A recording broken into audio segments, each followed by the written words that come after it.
बाजार में जबरदस्त एक्शन। निफ्टी और बैंक निफ्टी दोनों अलग दिशाओं में भरपूर एक्शन के साथ करते हुए कारोबार, और स्टॉक्स की तो पूछे मत, कहां क्या क्या नहीं हो रहा है। ऐसे में आखिरी 1.5 घंटा रहेगा बेहद इंटरेस्टिंग और बेहद इंपॉर्टेंट भी।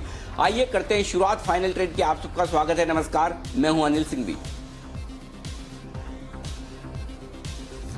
मैं हूं दीपांशु भंडारी और नतीजों का एक्शन है बाजार में भरपूर। ढेर सारे नतीजे आ रहे हैं, कई और फैक्टर्स हैं जिस पर हमारी नजर है। तो सर बताइए, इस आने वाले 1.5 घंटे के लिए बड़ी बातें क्या हैं? आने वाले 1.5 घंटे की बात करें दीप, उससे पहले रिजल्ट्स की बात कर लेते हैं। और इस वक्त आपकी स्क्रीन पर फ्लैश होते हुए दिख रहे रिजल्ट वो है एक और बैंक है, बंधन बैंक। ये अपने रिजल्ट्स आपकी स्क्रीन पर देता हुआ, और रिजल्ट्स के बाद बंधन बैंक भी मजबूत होता हुआ दिख रहा है। यही ट्रेंड है तमाम बैंक्स में। नतीजों के बाद तेज उछाल आता हुआ नजर आ रहा है। जो आईसीआईसीआई बैंक की लीडरशिप हुई वही इंडसइंड बैंक में दिखा, और वही आपको बंधन बैंक में भी इस वक्त दिखेगा। नेट इंटरेस्ट इनकम 1529 करोड़ से बढ़कर 1923 करोड़ पहुंची है। प्रोविजनिंग 145 करोड़ से बढ़कर 395 करोड़। उसके बावजूद मुनाफे का आंकड़ा है बेहद दमदार आपके लिए आता हुआ दिख रहा है। ग्रोस और नेट लेवल पर एनपीए में आती दिख रही है कमी, और इन सब के चलते बैंक दिन की ऊंचाइयों पर ट्रेड करता हुआ आपको नजर आएगा। यह है एक और दमदार रिजल्ट आपके लिए आता है, और इसी से आप देख सकते हैं बैंकिंग शेयरों में तगड़ा उछाल इस वक्त आपको नजर आएगा, और एक्शन भी भरपूर दिखेगा। तो यह है बंधन बैंक के नतीजे, जो विस्तार से हम देखेंगे आगे। ग्रोस और नेट लेवल पर एनपीए में आई है कमी। आइए बाजार की बड़ी बातें, जैसा दीप ने पूछा है, बता दूं आपको। निफ्टी में उतार चढ़ाव है हल्की कमजोरी के साथ 11,600 के करीब, और निफ्टी में कमजोरी की वजह रिलायंस का स्टॉक है जो 7% लुढ़का है, और 5 महीनों के निचले स्तरों पर रिलायंस पहुंचता हुआ दिख रहा है, और यहीं से सबसे ज्यादा दबाव है। बैंक निफ्टी से लेकिन सहारा आता दिख रहा है। इसी के चलते निफ्टी भी कमजोर है, और बैंक निफ्टी में तो आग लगी है। 750 अंकों की तेज उछाल बैंक निफ्टी में आपको नजर आएगी। ऐसा सीन आपको बहुत कम देखने को मिलता होगा। मुझे याद नहीं आता कि पिछली बार कब देखा जब बैंक निफ्टी 750 पॉइंट मजबूत हो और निफ्टी लाल निशान में ट्रेड करता हुआ दिखे। तो ये है डेफिनेटली बैंक निफ्टी का कमाल। फार्मा, ऑटो, आईटी और एफएमसीजी, ये 4 वो पॉकेट्स हैं जहां पर थोड़ी कमजोरी है। ये नीचे दबाव बनाने का काम निफ्टी पर कर रही है। डाउ फ्यूचर्स 50 अंक ऊपर हैं। यूरोप के बाजार मिले जुले ट्रेड करते हुए दिख रहे हैं। दीप।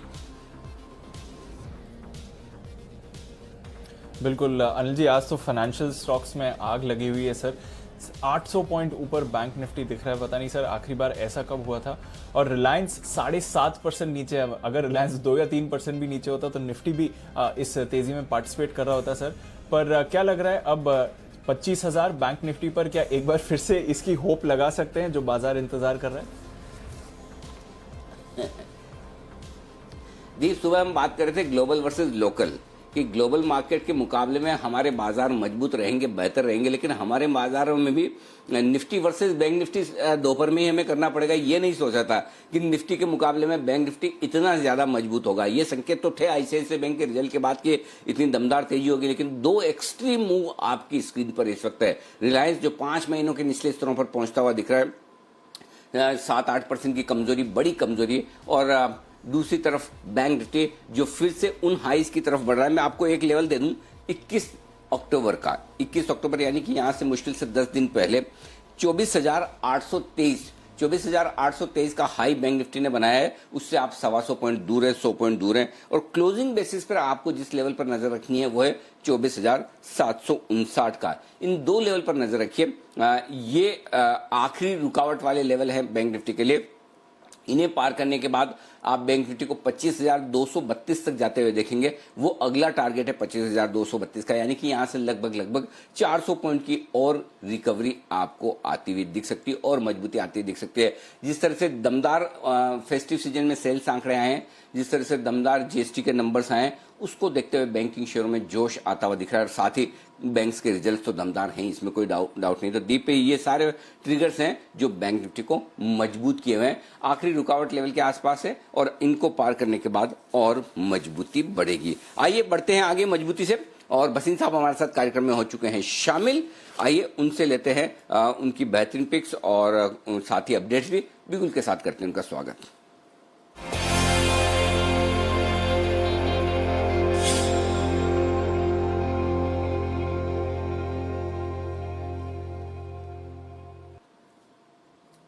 बशीर साहब नमस्कार, स्वागत है आपका। बताएं सर, पहले तो अपडेट, और जैसा आप कह भी रहे थे बैंक निफ्टी से बड़ी तेजी बनेगी, वो तेजी के लक्षण आपको साफ नजर आ रहे हैं। लीडरशिप बैंक निफ्टी से आ रही, रिलायंस इतना गिरने के बावजूद बैंक निफ्टी है मजबूत। पहले तो बाजार का डायरेक्शन और अपडेट दोनों सर। शुरुआत है अनिल जी, सबको शुक्रवार को शॉर्ट करवा दिया और जितनी जोर से अभी भी बैंक निफ्टी डिस्काउंट पे है, तो मेरे को आज नहीं तो कल बहुत जोर से तेजी दिख रही है बैंक्स में, क्योंकि यू कांट गो रॉन्ग। कोई भी बैंक के रिजल्ट देखिए, अभी बंधन बैंक के देखिए, आपने कैनरा बैंक देखा, आपने पीएसयूज देखे, आपने आईसीआईसीआई देखा, तो मेरे को लगता है बैंक निफ्टी तो यहाँ से 27,000 का नंबर मुझे दिवाली तक अब 26 की जगह शायद 27 ही हो जाए, क्योंकि there is inherently so much of short on the market. और आज सिर्फ एक रिलायंस है जो आपका कारण है कि मार्केट इज अंडर परफॉर्मिंग। साथ में आपने कुछ आईटी, कुछ मेटल्स को वीक किया है, all on the base of the short covering, short position in banks. Bank Nifty में अभी भी मैं सोचता हूँ 25,000 का नंबर शायद आज ही आ जाए, तो आई वोंट बी सरप्राइज। आपको 86 में पीएफसी कहा था सर, वो 89.50 हो गया, बुक कीजिए प्रॉफिट। आपको गेल कहा था, गेल में बने रहिए, GAIL will come out with record numbers and record dividend, माने 10% से ज्यादा डिविडेंड फ्लो आ सकता है। आपको कहा था आईटीसी में, उसमें बने रहिए। DLF and Godrej properties are up 7.5% today, record. और सुबह आपको भारती कहा था 444 में, वो 457 अभी न्यू हाई मारा है। Same will be the case with Idea. It should be 12 rupees by the end of the year. So be invested. This is the only way you will make money. And some contrarian plays. Avoid Reliance at this price. Look for Bharti and Idea to outperform. अब आप कहें तो दो buys हैं, एक bank है, एक metal app कहें तो मैं शुरू करूं। जी सर, प्लीज बताएं। तो पहला होगा sir Tata steel. Tata steel will come out with highest ever EBITDA per ton, because local businesses, China का बिजनेस एकदम वैनिश हो गया। यहाँ पे इतनी हाई सेल्स है और साथ में chorus is doing extremely well. 401 में लीजिए, 390 150 का स्टॉप लॉस, 435 का टारगेट। और दूसरा बाय होएगा Canara bank. Results were far ahead of the street, all disclosures are wonderful. 87.25 है, डिस्काउंट पे ट्रेड कर रहा है ये, लीजिए। 84.50 का स्टॉप लॉस, 93.50 का टारगेट। ओके, तो ये दो खरीदारी करने की राय है वसीम साहब की तरफ से। टाटा स्टील खरीदे और साथ ही खरीदे आप कैनरा बैंक भी। टाटा स्टील खरीदे 401 के आसपास, स्टॉप लॉस लगाइए 391 रुपए 50 पैसे का, 391 हाफ, 435 का रखिएगा टारगेट। कैनरा बैंक 87 हाफ के आसपास खरीदिए। 84.50, 84 रुपए 50 पैसे आपका होगा स्टॉप लॉस। 93 रुपए 50 पैसे, 93 हाफ, ये होगा आपका स्टॉप लॉस का, ये टारगेट का लेवल। ये है आपके लिए इस वक्त राय पूरी तरह से वसीम साहब की तरफ से। आइए बढ़ते आगे और शामिल करते हैं हमारे तमाम एक्सपर्ट को। उससे पहले जल्दी से एक बार इवेंट्स पर डालने नजर। मानसी हमारे साथ तैयार है इस वक्त बताने के लिए किन किन इवेंट्स पर आपको फोकस करना चाहिए, बताएं मानसी। शुक्रिया अनिल सर, गुड आफ्टरनून। काफी इवेंट स्पेसिफिक ये हफ्ता रहने वाला है। आज से पहले तो नतीजों की अगर बात करें, एचडीएफसी एनटीपीसी के नंबर्स पर फोकस है निफ्टी स्पेस में। वहीं वायदा बाजार में स्कॉच Zee entertainment, Ramco cement, Cadila health care, PNB जैसे नंबर्स आते दिखेंगे। धानुका एग्रीटेक का बायबैक आज बंद होने जा रहा है। कमर्शियल माइनिंग के लिए 5 कोल ब्लॉक का आवंटन आज हो जाएगा, तो इस ट्रिगर पर भी हमारी नजर है। इसके अलावा कल की अगर बात करें नतीजों के लिहाज से, अदानी पोर्ट सन फार्मा पर फोकस रहेगा। वहीं वायदा बाजार में PVR, Muthoot finance, Dabur, Godrej properties जैसे नंबर्स आते हुए दिखेंगे। अमेरिका में राष्ट्रपति पद के लिए चुनाव होने जा रहे, ग्लोबल इम्पैक्ट काफी इंपॉर्टेंट ट्रिगर। इसके अलावा जापान के बाजार कल बंद रहने वाले हैं। सुप्रीम कोर्ट में लोन मोरेटोरियम मामले पर अगली सुनवाई जो है वो कल होती दिखेगी। साथ ही टाटा मिस्त्री मामले में अंतिम सुनवाई होने की संभावना भी कल के लिए है। अजंता फार्मा बायबैक को लेकर एक बोर्ड बैठक कंपनी करने जा रही है। वहीं एंजल ब्रोकिंग के डिविडेंड की कल रिकॉर्ड डेट है। बिहार विधानसभा के लिए दूसरे चरण की वोटिंग कल होगी। 3 चरणों में वोटिंग हो रही है। फर्स्ट फेज हो चुका है, सेकंड फेज की वोटिंग जो है वो कल होने जा रही है। बुधवार के दिन नतीजों के लिहाज से निफ्टी स्पेस में एसबीआई के नंबर्स आते दिखेंगे। वायदा बाजार में Apollo tyres, Pidilite, Lupin, HPCL, Adani enterprises, United Spirits, Petronet, LNG, SRF. एक लंबी लिस्ट है वायदा बाजार की जिसके नंबर्स बुधवार के दिन आते हम देखेंगे। और इसके साथ ही यूएस फेड की 2 दिवसीय बैठक भी बुधवार से शुरू होगी, बुधवार और गुरुवार तक चलेगी। ओके, ढेर सारे इवेंट्स हैं जहां पर हमारी नजर है। थर्मैक्स पर नजर रखिए, 320 करोड़ रुपए का ऑर्डर मिला है कंपनी को, तो ये एक बड़ा ऑर्डर थर्मैक्स को मिलते हुए स्टॉक में आधे % की तेजी आ रही है। पर और कौन से स्टॉक्स हैं जो खबरों के दम पर एक्शन दिखा रहे हैं, चलिए चलते हैं कुशल के पास। कुशल, गुड आफ्टरनून, बताइए। Good afternoon Deepanshu. देखिए, अक्टूबर महीने के बिक्री आंकड़े और भी कंपनियों के आते हुए नजर आए हैं, जिसमें टीवीएस मोटर्स अनुमान से काफी बेहतर साइड पर नंबर्स आपको देखने को मिलेंगे। इसमें इसकी जो मोटरसाइकिल बिक्री है 3.82 लाख यूनिट्स ये बेचने में सफल रहे हैं। हमारा जो अनुमान था वो 3,26,000 यूनिट्स का था। साथ ही अतुल ऑटो अगर आप देखें तो यहाँ पर थोड़ी सी वीकनेस है, करीब 55% की गिरावट जो है इनकी कुल बिक्री में आती हुई दिखी है और 2311 यूनिट्स कंपनी रिपोर्ट की है। SML इजुजू यहाँ पर नंबर्स जो है 13% बढ़कर आते हुए नजर आए हैं। पिछले साल के मुकाबले करीब 582 यूनिट जो है कंपनी बेचने में सफल रही है। जाइडस वेलनेस यहाँ पर जो नंबर्स आए हैं बाजार के दौरान, आप देखिए नंबर्स वीकर साइड पर हैं। आय जो है करीब 5% बढ़ी है 342 करोड़ पर कंपनी का जो घाटा है वो 12 करोड़ से बढ़कर 105 करोड़ हो गया है और इसमें करीब 98 करोड़ का एक मुश्त घाटा भी शामिल है। साथ ही PNC इंफ्रा नंबर्स यहाँ पर भी कमजोर हैं। मुनाफा करीब 63% गिरकर 78 करोड़ पर आता हुआ दिखा है और कंपनी की जो आय है वहां पर भी 7% की गिरावट रही। श्रीकलाहस्ती पाइप्स नंबर्स यहां पर भी वीकर हैं। मुनाफे में 30% की गिरावट के साथ 25 करोड़ पर अब ये फिगर आया है और कंपनी की मार्जिन्स अगर आप देखें तो 13.7% से घटकर 10.5% की रही हैं। वर्लपुर नंबर्स बेहतर साइड पर आते हुए दिखे हैं। आय में 15% का उछाल है और कंपनी का मुनाफा अगर आप देखें तो 5% की बढ़त यहां पर रही है, 135 करोड़ पर यह फिगर है और कंपनी की मार्जिन्स भी 10% से बढ़कर 11% पर आई है। शिल्पा मेडिकेयर मिले जुले कह सकते हैं आप नंबर्स, क्योंकि आय में आपको कटौती दिखेगी 290 करोड़ से 279 करोड़ और कंपनी का जो मुनाफा है वो भी 50 से घटकर 45 करोड़ रहा है, पर कंपनी की मार्जिन्स में 1% की बढ़त के साथ 24.6% पर मार्जिन्स आए हैं। वोकहार्ट नंबर काफी शानदार हैं। घाटे से मुनाफे में आई है कंपनी। 82 करोड़ का घाटा था, उसके मुकाबले 3.5 करोड़ का मुनाफा कंपनी ने पोस्ट किया है और कंपनी की आय में भी बढ़त हमें देखने को मिली है। ताज जीवी के नंबर्स वीकर साइड पर हैं। आय में काफी बड़ी गिरावट है, 73 करोड़ से घटकर 10.5 करोड़ पर और कंपनी जो है मुनाफे से घाटे में आती हुई दिखी है। अदानी पोर्ट्स यहां पर पॉजिटिव खबर आई है। अक्टूबर में इनकी जो कार्गो वॉल्यूम है 25.25 MMT रही है और कृष्णपट्टनम पोर्ट यहां पर इनकी जो वॉल्यूम है कार्गो की उसमें 21% का उछाल हमें सालाना आधार पर देखने को मिला है। NMDC प्रोविजनल फिगर इन्होंने अपने घोषित किए हैं। अक्टूबर में जो बिक्री इनकी आई है 25 लाख टन की आई है, पिछले साल 26.1 थी और उत्पादन आंकड़े जो है 24.9 से घटकर 24.3 के आते हुए दिखे हैं और 10 नवंबर को NMDC की बायबैक पर बोर्ड बैठक होने वाली है। ये काफी इंपॉर्टेंट नोट इनकी तरफ से आता हुआ दिखा है। मयूर यूनिकोटस की भी 10 नवंबर को ही बायबैक पर बोर्ड बैठक होगी और नतीजे भी ये घोषित करेंगे। और एक अपडेट है टाटा पावर का, इन्होंने जो डिफेंस कारोबार जो नॉन कोर एसेट था इनका उसको इन्होंने बेच दिया है टाटा एडवांस सिस्टम को। ये एक अपडेट इन्होंने जारी किया है। ये प्रक्रिया पूरी हो गई है और इसके बाद एंटरप्राइज वैल्यू जो देखी जा रही है करीब 1000 करोड़ से ज्यादा की रकम जो है इस प्रोसीड्स में मिलती हुई नजर आएगी टाटा पावर को। और 2 ब्लॉक डील है जिसमें Fortis health care 70 lakh share के सौदे हुए हैं 125 रुपए 60 पैसे पर और एम्बेसी ऑफिस पार्क रीट यहां पर भी 12 लाख शेयरों के सौदे होते हुए दिखे हैं। भरपूर एक्शन है मार्केट्स में, भरपूर स्टॉक्स हैं। निफ्टी अब पॉजिटिव टेरिटरी में आते हुए दिख रहा है। 865 अंक ऊपर निफ्टी बैंक है। चलिए क्लोजिंग शो का पहला बिगुल बजाते हैं सुमित जी के लिए।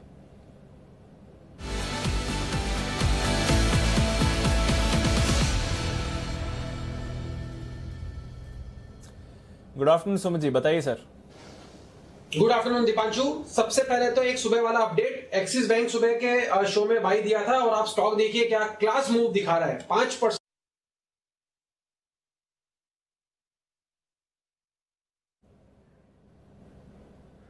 ओके, थोड़ा ऑडियो इशू आ रहा है सुमित जी के साथ, दोबारा उनके साथ संपर्क जोड़ने की कोशिश करेंगे, पर तब तक कई सारे और स्टॉक्स हैं जो एक्शन में हैं और उनमें से एक है वायदा कारोबार का टॉप गेनर गोदरेज प्रॉपर्टीज। 9.5% की तेजी है, 10% की सर्किट की तरफ चलता हुआ दिख रहा है। और सचिन जी, ये आपने पिछले हफ्ते बल्कि अभी फ्राइडे को ही रेकमेंड भी किया था SPL मिड कैप्स में, शायद ये 10 की कमाई में था सर। अब बताइए अब क्या करना चाहिए अगर किसी ने आपके एडवाइस पर गोदरेज प्रॉपर्टीज खरीदा है तो?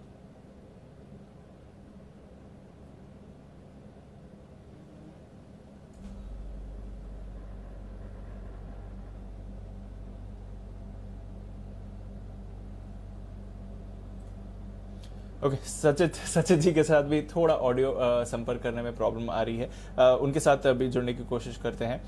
तब तक वागले साहब हैं, राकेश जी हमारे साथ हैं, कुणाल जी भी हमारे साथ हैं और हैवेल्स एक ऐसा स्टॉक है जो बढ़िया मूव दिखा रहा है आज सुबह से ही। आशीष केलकर साहब की भी कॉल आई थी और चार्ट कॉर्नर का भी पिक आया था। 765 780 के टारगेट्स के लिए खरीदारी करी थी। बंसल साहब, 780 के टारगेट के ऊपर है, क्या करना चाहिए हैवेल्स के साथ? देखिए दीपांशु, जिनके पास है क्लियरली होल्ड करना चाहिए। काफी अच्छा ब्रेकआउट हुआ है और जिन्होंने इंट्राडे के लिए लिया है वो मुनाफा बांध लें। और दीपांशु, पिछले सप्ताह हमने ये गोदरेज प्रॉपर्टीज भी रिकमेंड किया था, मैंने और कुणाल जी ने। और अभी भी दीपांशु एक बहुत जबरदस्त ब्रेकआउट हो रहा है, तो उसके लिए आपसे गुजारिश है, एक बिगुल की बड़े चार्ट पर एक बड़ा ब्रेकआउट हो रहा है। बिल्कुल, गोदरेज प्रॉपर्टीज पर बड़े चार्ट पर बड़ा ब्रेकआउट होते हुए दिख रहा है और इसको आइडेंटिफाई करा था पिछले हफ्ते सचित जी ने। आज वागले साहब ने भी यहाँ पर आपको खरीदारी की ही राय दी है इस पर। सचित जी, गोदरेज प्रॉपर्टीज क्या करना चाहिए सर इसके साथ अब? Good afternoon Deepanshu, good afternoon Anil sir. Definitely यहाँ पर लॉन्ग्स होल्ड करने चाहिए। जिस तरीके से ये ब्रेकआउट हुआ है, लगभग जब हमने लास्ट वीक इसके बारे में जिक्र किया था, लगभग अराउंड 1440 के एक पोजिशनल टारगेट के लिहाज से ये रिकमेंडेशन थी। एंड लॉन्ग टर्म जो 10 की कमाई सेक्शन है उसी में ये रिकमेंडेशन दी थी। सो लगभग 10% की अपसाइड ज़रूर आई है। बट अगर हम ओवरऑल इसका परफॉर्मेंस देखें और पैटर्न देखें तो मुझे लग रहा है यहाँ पर एक ट्रेलिंग स्टॉप लॉस मैकेनिज्म से अपनी पोजीशंस होल्ड करनी चाहिए अराउंड 1060। जब तक क्लोजिंग बेसिस पे स्टॉक ब्रीच नहीं करता तब तक एक fresh higher of higher bottom structure जो इनिशिएट हुई है वो कंटिन्यूएशन में रहेगी। एंड इमीडिएट बेसिस पे मुझे लग रहा है जिस तरीके से ये फ्लैग पैटर्न ब्रेकआउट है, मुझे लग रहा है अराउंड 1240-1245 के स्विंग्स अगले कुछ दिनों में ही देखे जा सकते हैं। क्लियरली यहाँ पर एक लॉन्ग बायस मेंटेन करना चाहिए। 1060 होगा stop loss on a trailing basis. Immediate या शॉर्ट टर्म बेसिस का टारगेट होगा अराउंड 1240 का, एंड लॉन्ग टर्म टारगेट जो 1440 का दिया हुआ है वो भी इंटैक्ट। ओके, तो ये है आपके लिए गोदरेज प्रॉपर्टीज पर आए स्टॉक जबरदस्त कमाल दिखाता हुआ नजर आ रहा है। कमाल दिखाता हुआ दिख रहा है बैंक निफ्टी, जो 24,823 के 21 अक्टूबर के हाई लेवल के पार निकलता हुआ दिख रहा है। इस पर विस्तार से करेंगे बातचीत। तब तक एक बार पहले कुणाल जी और राकेश जी के लिए बिगुल चार्ट कॉर्नर का।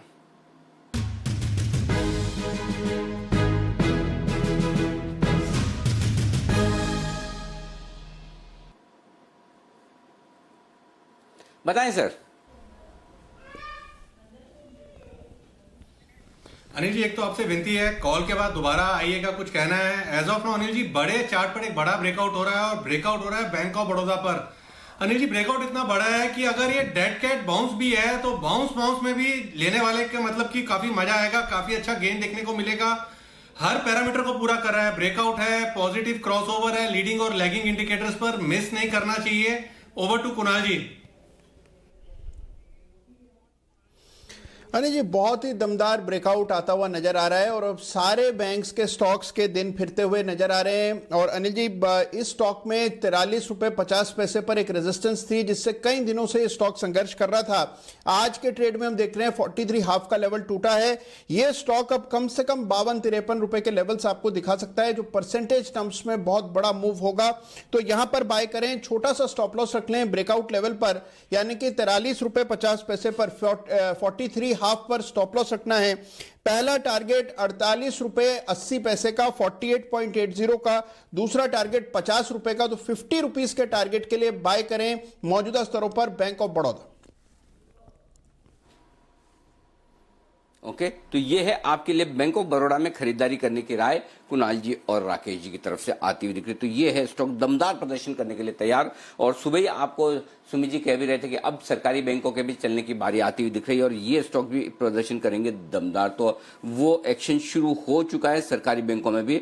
अब आप देख सकते हैं किस तरह से एक के बाद एक स्टॉक एक्शन में आने को तैयार है। सुमित जी से हम फिर से संपर्क करेंगे, बीच में संपर्क टूट गया, उनको भी उनका एक सुपरहिट कॉल देना था। तब तक आइए एक बार जल्दी से सुपरहिट कॉल ले लेते हैं सचिन जी की तरफ से, उनका BTST स्टॉक।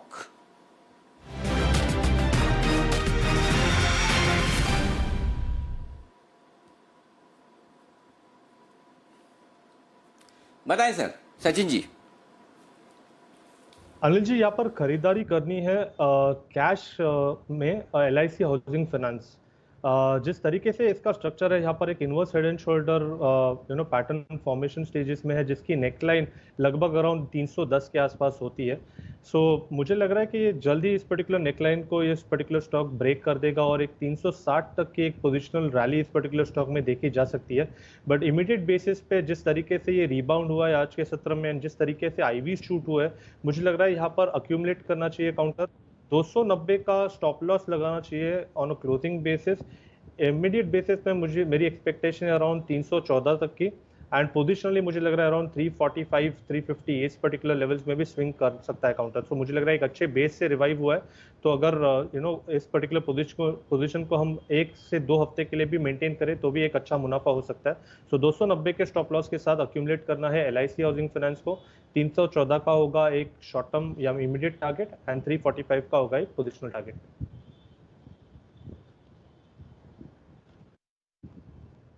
तो 14,345 ये 2 टारगेट के लिए करनी है आपको खरीदारी LIC हाउसिंग फाइनेंस में। आइए बिगुल सुमित जी के लिए सुमित का सुपरहिट।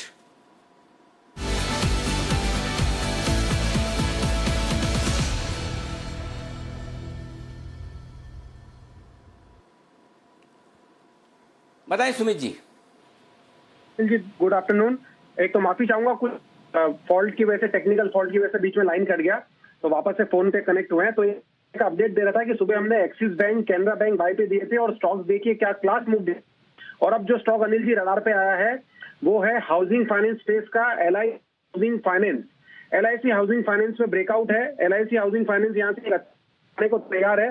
स्टॉक के अंदर 300 वाला कॉल अभी 14 रुपए 20 पैसे पे, इसको लेने का सलाह रहेगा। LIC हाउसिंग फाइनेंस का 300 वाला कॉल अभी CMP पे चलने का सलाह रहेगा। LIC हाउसिंग फाइनेंस पे चार्ट पे ब्रेकआउट है। स्टॉक पिछले कुछ दिनों के बाद आज मूव दिखाने का जस्ट शुरुआत किया है, और 300 के ऊपर जैसे निकलेगा तो ये स्टॉक के अंदर हमें ऊपर में 315 320 रुपए तक का मूव इसी हफ्ते में देखने को।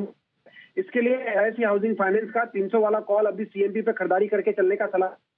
स्टॉक के अंदर नीचे में 9 रुपए का स्टॉप लॉस लगाना है, और ऊपर में 20 रुपए से लेके 22 रुपए मूव देखने को मिल सकता है। Buy LIC housing finance 300 call at CMP, stop loss 9, 20 से 22 तक के देखने को मिलने चाहिए। 20 से 22 तक के टारगेट के लिए LIC हाउसिंग फाइनेंस में खरीदारी करने के आए। तो सुमित जी पहले LIC हाउसिंग फाइनेंस ही देना चाहते थे, लेकिन चलिए पहले सचिन जी का कनेक्शन हो गया तो सचिन जी ने दे दिया। लेकिन सचिन जी और सुमित जी दोनों की राय सेम इसी स्टॉक पर आती हुई एक बार आपके लिए। तो LIC हाउसिंग फाइनेंस यहाँ पर कुछ दमदार एक्शन होता हुआ आपके लिए। और आइए इस बीच बाजार फिर से मजबूती की तरफ बढ़ते हुए बैंक निफ्टी 24,900 के पार निकलता हुआ दिख रहा है। 1000 पॉइंट की तेजी है। 1000 पॉइंट 4 डिजिट में बैंक निफ्टी बढ़ता हुआ आपको नजर आएगा। 1000 पॉइंट 4.25% की दमदार तेजी होती दिख रही है। बेहद शानदार 25,232 आगे के लेवल पर इस पर नजर रखिए। 24,823 के लेवल के बाद अब 25,232 ये अगला टारगेट है बैंक निफ्टी का, 25,232 का, जिस पर आपको नजर रखनी है। और अगर आज 24,800 के ऊपर बैंक निफ्टी बंद होता है तो एक और ब्रेकआउट आपको बैंक निफ्टी में मिलेगा। और फाइनली आज बैंक निफ्टी ने निफ्टी को भी खींचने का काम किया ऊपर की तरफ, और ये एक्शन भरपूर आपके लिए होता हुआ दिखेगा। बड़ा कमाल का एक्शन होता हुआ दिखा, वो भी तब जबकि रिलायंस जैसा स्टॉक का 7.5% कमजोर हो। 150 रुपए रिलायंस टूटता हुआ दिखे, लेकिन उसके बावजूद यहां पर तेजी भरपूर होती हुई दिख रही है। आइए इसी तेजी में और इसी बीच में HDFC लिमिटेड के नतीजे आते हुए दिख रहे हैं। बेहद दमदार और शानदार नतीजे आपको HDFC के नजर आएंगे। 2400 करोड़ के मुनाफे के अनुमान के सामने 2870 करोड़ का मुनाफे का आंकड़ा। सबसे पहले जी बिजनेस पर आप देख सकते हैं ये नतीजे 2405 करोड़ का मुनाफे का अनुमान था, उसका सामने 2870 करोड़। वाह, बेहतरीन शानदार दमदार नतीजे HDFC लिमिटेड से। और कोई बड़ी बात नहीं कि इसीलिए LIC हाउसिंग फाइनेंस पर बाय कॉल भी आता हुआ दिख रहा था अभी अभी सचिन जी की तरफ से भी और सुमित जी की तरफ से भी। तो एक बार जल्दी से HDFC लिमिटेड के नतीजों पर एक बार राय दें, चार्ट्स पर फटाफट कुणाल जी, लेवल्स जल्दी से। अनिल जी बहुत ही शानदार ब्रेकआउट आता हुआ दिख रहा है, और लगातार पूरे आज ट्रेडिंग सेशन में ये स्टॉक ऊपर चल रहा है, और अब इसमें एक फ्रेश ब्रेकआउट 2000 रुपए के ऊपर हुआ है।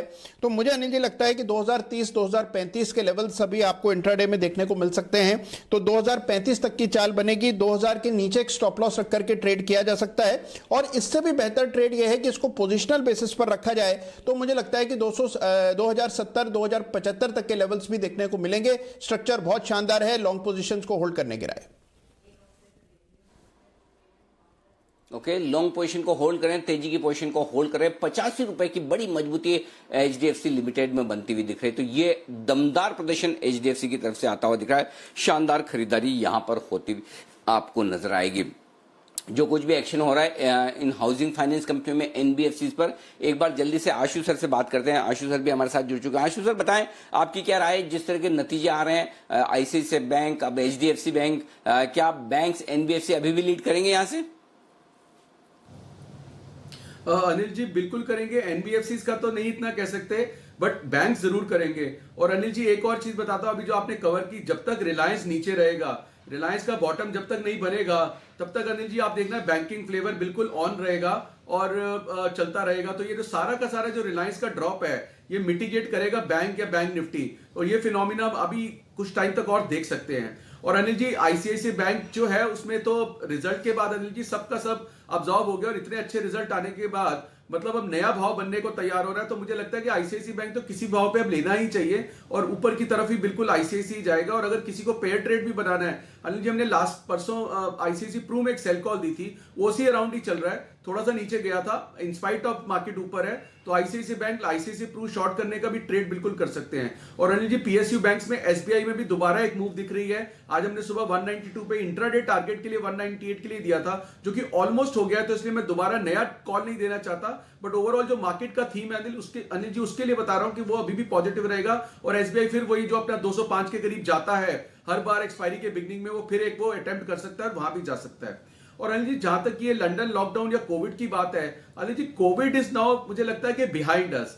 अब जो मतलब एक वो थीम होता था हेल्थ इज वेल्थ, अब वो सब कुछ चेंज हो गया। मुझे लगता है कि अब तो ऐसा लगता है कि वेल्थ इज, अगर वेल्थ नहीं है तो हेल्थ भी नहीं है। और अनिल जी पिछली बार जो लॉकडाउन वगैरह सब कुछ हुए तो बिल्कुल एक अननोन डेविल था, it was a no charter territory, it was absolutely unknown, किसी को कुछ नहीं पता था। तो आई थिंक ये एक ऐसा रीजन है जिसकी वजह से मुझे लगता है कि अगर जब जब मार्केट में डिप आए तो लेना चाहिए, शॉर्ट नहीं करना चाहिए, क्योंकि कोविड इज बिहाइंड अस। और अनिल जी जिस तरह से आप इंडिया में मार्केट्स वगैरह सब देख रहे हैं, मतलब अगर आप होलसेल मार्केट्स देखें, सब जिस तरह की भीड़ है, फेस्टिव सीजन है, तो आई थिंक अब कोविड का ना कोई डर है। और अनिल जी सबने जीना सीख लिया है, उसका तोड़ निकाल लिया है, और क्या worst case best case scenario है वो सब सामने आ गए हैं। और अनिल जी वर्क फ्रॉम होम और सब कुछ वो इतना सेट हो गया कि जो फर्स्ट टाइम था जब हम बात करते थे कि मार्च अप्रैल में इतने खराब नंबर्स हैं, अब उन नंबर्स का अनिल जी कोई कोरिलेशन नहीं है। तो आई थिंक उसके चलते मुझे लगता है कोई डर नहीं रखना चाहिए। ऑन द कॉन्ट्री बीच बीच में उसके चलते डिप जरूर आएंगे, लॉन्ग रखना चाहिए। तो अनिल जी अभी जो मार्केट का कॉम्पोजिशन है वो स्ट्रेंथ दिखती है, सिर्फ एक है ट्रंप वाला इवेंट है, ये आपको बहुत सारी वॉलिटिलिटी देगा। तो इसमें आप कोशिश करें कि ट्रेड शॉर्ट टर्म रखें या ऑप्शंस में के थ्रू रखें, और प्रॉफिट बुकिंग साथ साथ करते रहें। बिल्कुल, तो वॉलेटिल मार्केट्स वॉलेटाइल रहेगी, पर एक्शन भरपूर रहने वाला है। Vote of confidence Ashu sir की तरफ से भी। आइए बिगुल बजाते हैं और जान लेते हैं इस समय अनिल जी की स्ट्रैटेजी क्या है।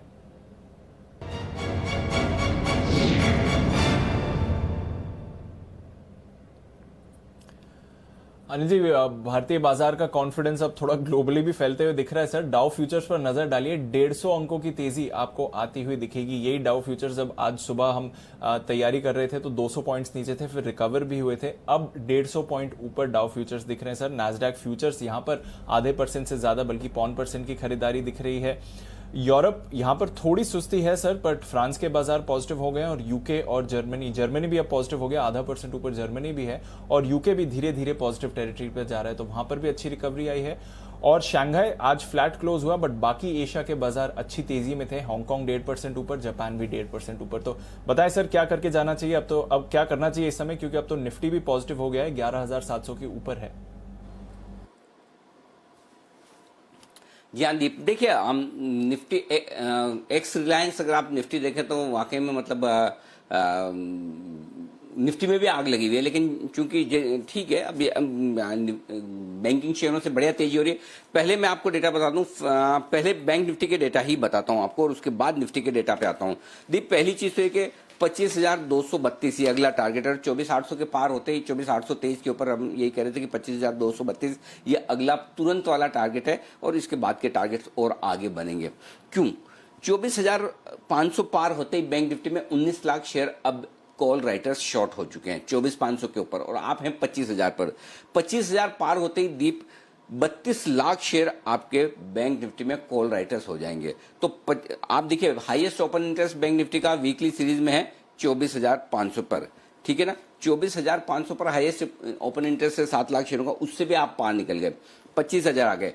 25,000 के पार निकलकर अगर आप टिकते हैं, जो ठीक है चलिए भले आज ना हो, कल हो, लेकिन 32 लाख शेयर 30 लाख शेयर अगर शॉर्ट हैं, कॉल राइटर्स हैं, तो फिर वो शॉर्ट कवरिंग जो आएगी वो बैंक निफ्टी को और ऊपर ले जाएगी। तो अगला टारगेट मेरा जो बनता है 25,232 का बनता है। अब 5-25 पॉइंट आप ऊपर नीचे गिन लें बैंक निफ्टी का, और उसको पार करने के बाद फिर आप जो बढ़िया तेजी देखेंगे वो कमाल की होगी। तो अब क्या होगा कि जब निफ्टी आपका 12,400 के लाइफ टाइम हाई से अगर नजदीक आकर 11,800 11,850 तक पहुंच के वापस घूम गया, लेकिन माफ कीजिएगा 12,025 से घूम गया, मुश्किल से 400 पॉइंट दूर से, लेकिन बैंक निफ्टी में तो वो बहुत दूर के लेवल है, 30,000 के ऊपर के हैं। तो बैंक निफ्टी का जो अंडर परफॉर्मेंस है वो अब कम होने की तैयारी में। तो बैंक निफ्टी, अब निफ्टी शायद आपको भले उतना ना भी चलता हुआ दिखे, लेकिन बैंक निफ्टी को भी ऊपर लाने की कोशिश करेगा, खींचने की भी कोशिश करेगा, और अपनी अंडर परफॉर्मेंस दूर भी करेगा। और ये तब होगा जब बैंक निफ्टी 25,232 के ऊपर निकलकर ट्रेड करके टिकना शुरू करे।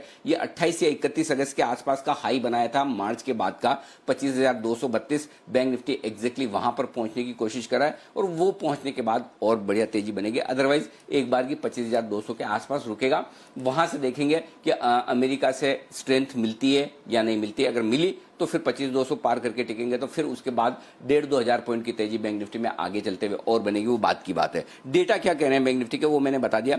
25,000 पार करने के बाद 30-32 लाख शेयरों की शॉर्ट कवरिंग बैंक निफ्टी में हो जाती है वीकली सीरीज में, जो और ऊपर ले जाएगा। Point number 1। अब आइए निफ्टी में 11,600 बेस बन गया आपके लिए मजबूत स्ट्रॉन्ग है। 22 लाख शेयर ओपन इंटरेस्ट में पुट में है, 20 लाख शेयर कॉल्स में है, और 11,700 पार होने के बाद 55 लाख शेयर अब कॉल राइटर्स भी शॉर्ट हैं। हालांकि ये बड़ी क्वांटिटी नहीं है बैंक निफ्टी को देखते हुए, लेकिन निफ्टी पे 11,700 के कॉल्स पर 24 लाख शेयर हैं, ये भी ट्रैप होने की तैयारी में। और अगर आज रात अमेरिकी बाजार घूम जाते हैं, और अगर समझिए कोई रिजल्ट अमेरिका में ऐसा आ जाता है जो कि इस वक्त ट्रम्प साहब की जीतने की तरफ इशारा कर दे, तो फिर अमेरिका में भी तेजी हो सकती है। देखिए वोलेटाइल रहेंगे, एग्जैक्ट अंदाजा लगाना मुश्किल काम है। अभी सब आपको ठीक लग रहा है, रिजल्ट में क्या होगा पता नहीं, दोनों तरफ बड़ा मुंह आ सकता है। लेकिन जब खबर का आपको पता नहीं है, सिर्फ डेटा पर जाएं, तो डेटा आपको ये कह रहे हैं 11,600 के आसपास बेस है, 11,550 11,600, ऊपर में 11,750 11,800 रुकावट का लेवल है। वहां पर अगर फर्ज करें आज 11,750 11,800 आए तो एक बार प्रॉफिट बुक कर लें। और बैंक निफ्टी के लिए 25,200 रुकावट का लेवल है, इसको पार करेंगे तो फ्रेश तेजी बनेगी। अदरवाइज वापस 24,500 के आसपास आने दीजिए, वापस वहां पर खरीदें, या तो 25,250 पार करने के बाद खरीदिए, या 24,550 से लेकर 24,750 ये रेंज है जहां पर आपको खरीदारी करनी चाहिए। जी दीप। बिल्कुल, तो तेजी के लिए तैयार हो रहा है बैंक निफ्टी। एक शानदार एक्शन यहां पर आपको आते हुए दिख सकता है, और काफी सारे फाइनेंशियल स्टॉक्स भी अब एक्शन में हैं। चलिए एक्शन को आगे बढ़ाते हैं, क्योंकि कई सारे कॉल्स भी हमारे एक्सपर्ट्स की तरफ से तैयार हैं। पहले बिगुल वागले साहब के लिए वागले का वंडर।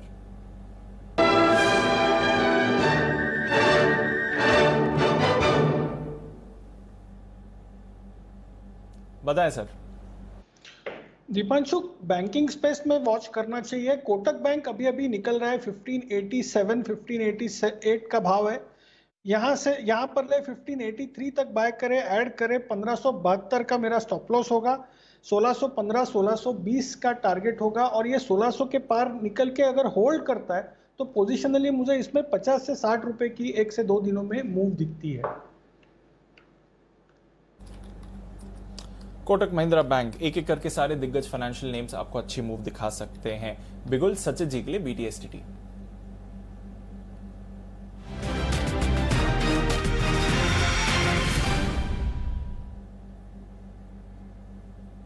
बताइए सचित जी। दीपांशु, ये स्टॉक काफ़ी दिनों के बाद मेरे रेडार में आया है। एक काफ़ी बड़े बेरिश मूव के बाद एक अच्छा कंसोलिडेशन हुआ था स्टॉक में, अभी यहाँ पर एक पॉजिटिव रुझान बज रहा है उसके शॉर्ट टर्म चार्ट्स पे। स्टॉक का नाम है कॉनकॉर। सो अगर हम ओवरऑल इसका डेटा देखें तो जिस तरीके से इसमें एक रेंज बनी थी around 388 390 on the higher side, and नीचे जो सपोर्ट बना था अराउंड 365 का, मुझे लग रहा है यहाँ पर रेंज से ब्रेकआउट होने की प्रोबेबिलिटी ज़्यादा है। एंड जिस तरीके से इसके एवरेजेस एंड RSI प्लेस्ड है, दोनों डोमिनेट कर रहे हैं ऑन द बुलिश साइड, तो यहाँ से मुझे लग रहा है कि एक अच्छी मूव अनलॉक होनी चाहिए कॉनकॉर में।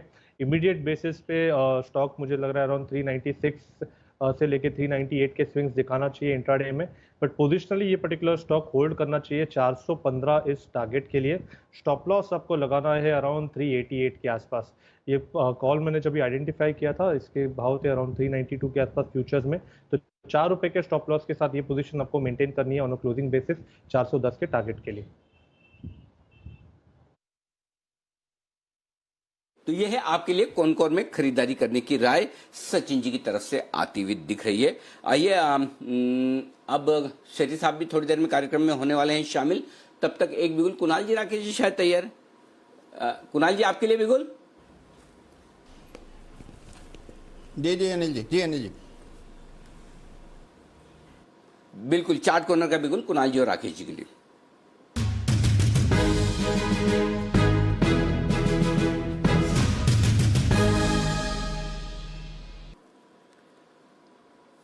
बताएं सर। अनिल जी देखिए, बैंकिंग फ्लेवर में है और अब एक ब्रेकआउट देखने को मिल रहा है। आरबीएल बैंक में ब्रेकआउट देखने को मिल रहा है और यहाँ पे ओपन इंटरेस्ट पे देखें तो 12% से ऊपर का इजाफा है। नीट क्लीन क्लियर ब्रेकआउट है, बैंकिंग फ्लेवर में है। ओवर टू कुणाल जी। अनिल जी देखिए, एक पैटर्न का ब्रेकआउट है। इस पैटर्न को असेंडिंग ट्रायंगल पैटर्न कहते हैं, जिसका ब्रेकआउट आरबीएल बैंक में आता हुआ दिख रहा है। आज सवेरे जब मैंने और राकेश जी ने इंडसइंड बैंक पर खरीदारी की राय दी थी अनिल जी, तभी भी मैंने कहा था कि आज केवल ध्यान बैंकिंग स्टॉक्स पर देना है। और आरबीएल में जिस तरह की तेजी बन रही है, स्टॉक भी 195 196 के लेवल्स दिखाएगा। इन स्तरों पर बाय करके चलें। बहुत ही मामूली सा स्टॉप लॉस है कि 180 रुपए 50 पैसे पर रख लें। ऊपर पहला टारगेट 191 रुपए का 191 का, और दूसरा टारगेट 194 रुपए का 194 का बनेगा। और साथ ही अनिल जी एक छोटा सा सवाल है आपके लिए, तो अगर आप जवाब दे दें तो बहुत अच्छा रहेगा अनिल जी। जी बताएं सर। अनिल जी सवाल यह है कि आज सवेरे आपने जय को कहा था कि आप बैंक निफ्टी को संभाल लेंगे, और आपने क्या खूब संभाला है अनिल जी। 1200 पॉइंट की तेजी बैंक निफ्टी में मुझे दिखाई पड़ रही है। तो अनिल जी ये संभालते कैसे हैं आप? ये अपने आप हो जाता है, मतलब कुछ करना नहीं पड़ता। मतलब बैंक निफ्टी को जरा थोड़ा आप बस है ना कुणाल जी प्यार से देखते रहो, बाकी काम सब अपने आप हो जाता है नजरों से। बस आपकी नजर सही होनी चाहिए। तो ये बैंक निफ्टी भी संभल गई, निफ्टी भी संभल गई और जय ठक्कर भी संभल गए, तीनों एक साथ संभल गए। अभी थोड़ी देर में जय जुड़ेंगे हमारे साथ। और देखिए गजब का मूव आया, नो डाउट मूव बहुत अच्छा है, लेकिन इतना तेजी से इतना फास्ट आएगा ये एक्सपेक्टेड नहीं था। 25,232 की तरफ बहुत तेजी से बढ़ता हुआ सिर्फ 100 पॉइंट वहां से दूर रहा है, वहां पहुंचता हुआ नजर आ रहा है। ढेर सारे कॉल्स आपके लिए एक के बाद एक तैयार हैं। आशु सर के भी हैं, शेट्टी साहब भी शामिल हो रहे हैं। साथ ही हमारी एक बड़ी और एक्सक्लूसिव खबर भी आ रही है। जल्दी से पहले एक बार आशु सर से ले लें पहले उनकी कॉल्स, और उसके बाद मैं एक्सक्लूसिव खबर और शेट्टी साहब को ज्वाइन करता हूं। तो आशु सर के लिए बिगुल, स्विंग के सुल्तान आशु मदान।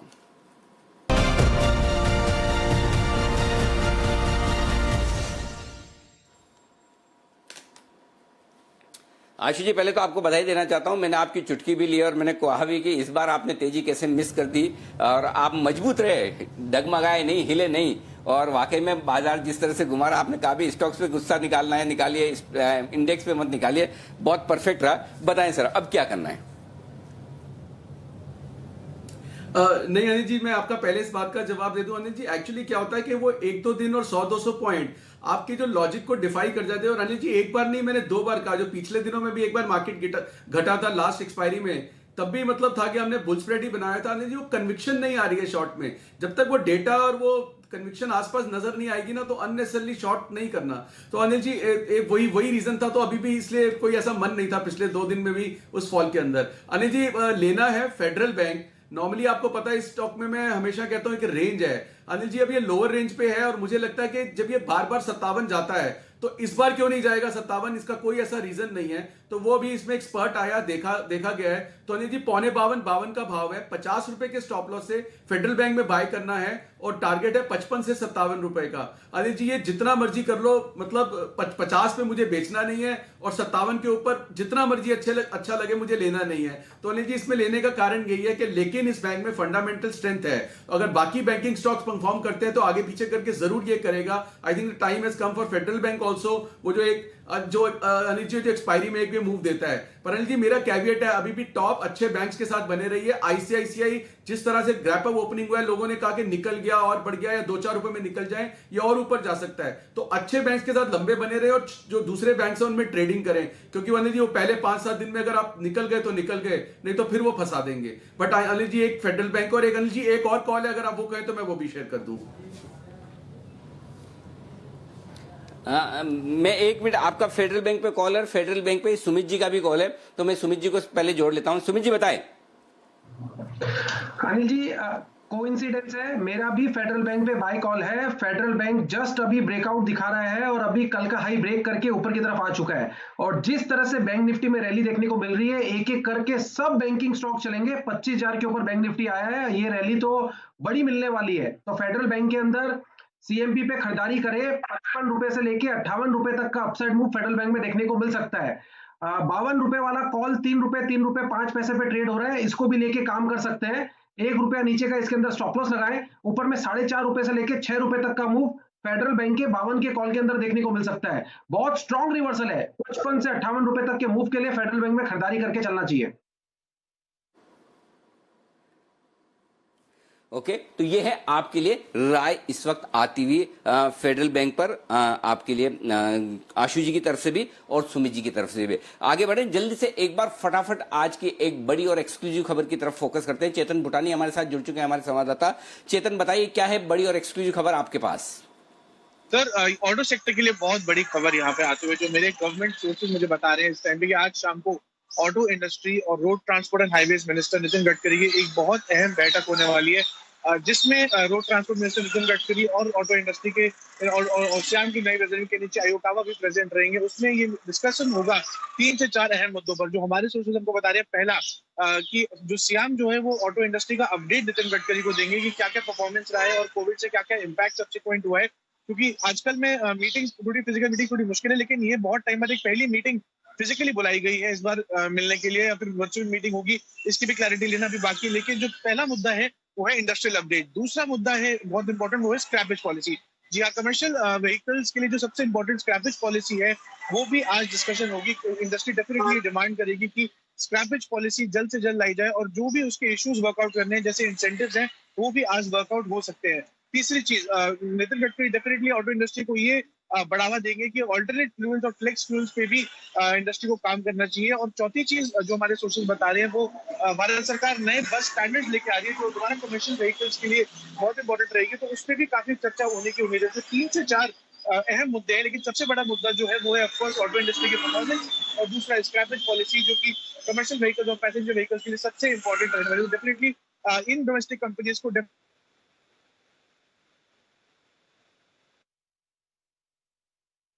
तो ये है आपके लिए बड़ी और एक्सक्लूसिव खबर, ऑटो इंडस्ट्री के लिए अच्छी खबर। जब दिन अच्छा हो, अच्छी खबरों का पूरा आपको सहारा मिलता है। और नितिन गडकरी साहब ऑटो इंडस्ट्री के साथ आज कर रहे हैं एक बड़ी बैठक। 2 स्टॉक के लिए बड़ी खबर है। स्क्रैपेज पॉलिसी पर बात आगे बढ़ती तो अशोक लेलैंड और टाटा मोटर्स जैसे कमर्शियल व्हीकल वाली ये जो 2 कंपनियां, इनके लिए बड़ी फायदे की बात होगी अगर इस पर सरकार कोई फैसले पर पहुंचती है। इंडस्ट्री के साथ वो बैठक कर रहे हैं और इस बैठक में पूरी तरह से विचार विमर्श किया जाएगा। देखिए, आप ऑटो स्टॉक्स पर बेहद बुलिश हो रहे हैं। सारे ऑटो कंपनियों के नंबर्स आपको तगड़े आते हुए दिख रहे हैं, लेकिन जो नंबर्स तगड़े आ रहे हैं वो पैसेंजर व्हीकल्स के, यानी कि आप और हम जो गाड़ियां चलाते हैं उनके आ रहे हैं। कमर्शियल व्हीकल्स में अभी भी मुश्किलें हैं, और ऐसे में स्क्रैपेज पॉलिसी के लिए आगे बढ़ते हैं और कुछ एक्शन होता है, तो ये बड़ी बात होगी इस वक्त स्क्रैपेज पॉलिसी को लेकर। तो ये 2 स्टॉक है जहां पर एक्शन भरपूर हो सकता है, अशोक लेलैंड और साथ ही टाटा मोटर्स। आइए एक बार इसी पर राय में जल्दी से आशु सर से लूं, उसके बाद सेठी साहब को करेंगे शामिल। आशु सर, स्क्रैपेज पॉलिसी को लेकर आज एक अहम बैठक होने जा रही है, ये हमारे सूत्रों के हवाले की खबर है। नितिन गडकरी साहब इस बैठक की अध्यक्षता करेंगे और इंडस्ट्री के साथ इस पर बातचीत करेंगे। क्या कहना है आपका अशोक लेलैंड टाटा मोटर्स पर? अनिल जी देखिए, दोनों स्टॉक पॉजिटिव है और टाटा मोटर तो जो पिछले दिनों की करेक्शन है वो भी कर चुका है। तो अगर ये 130 के ऊपर ऊपर रहता है तो अनिल जी ये अच्छी एक मूव दे सकता है, लेकिन विद ए कैविएट है अनिल जी कि अगर लॉकडाउन वगैरह जो कि यूके में हुआ, क्योंकि अभी भी जो आपके डोमेस्टिक नंबर्स हैं वो इतने एक्साइटिंग नहीं है जो कि ओवरसीज नंबर्स हैं जिसके दम पे रिजल्ट अच्छे आए या जो नंबर्स भी आते हैं, तो अनिल जी उसका जरूर ध्यान रखना पड़ेगा, क्योंकि ऐसा होना कि ये अगर इधर से पॉजिटिव न्यूज आए और उधर से नेगेटिव आए तो वो मिटिगेट हो जाए।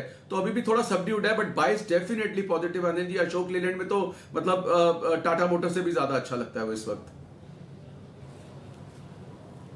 ओके, अशोक लेलैंड टाटा मोटर्स से ज्यादा बढ़िया लगता है। अशोक लेलैंड टाटा मोटर्स के लिए एक बड़ी खबर इस वक्त आती हुई दिख रही है, जी बिजनेस की एक्सक्लूसिव खबर। आज मीटिंग हो रही जिस पर विचार विमर्श होगा। मैं फिर से आपको बता दूं, हम साफ साफ कह रहे हैं कि आज मीटिंग हो रही, उसमें बातचीत हो रही है। ऐसा ना समझे कि आज के आज पॉलिसी आने वाली है, पॉलिसी आने में वक्त लगेगा, सब कुछ होगा, लंबा प्रोसेस होता है, लेकिन इस पर बात आगे बढ़ती हुई नजर आ रही है। ये आपको करना है, फोकस करना है सिर्फ 2 स्टॉक पर जो बताने वाले हैं।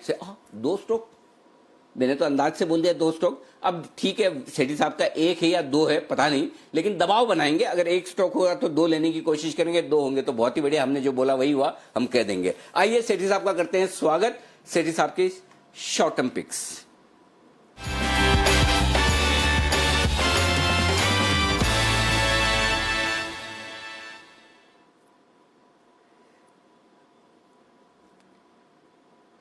सेठी साहब स्वागत है आपका। एक या अनेक? Good afternoon Anil ji. नहीं, 2 स्टॉक्स है, दोनों ही F&O स्पेस से है।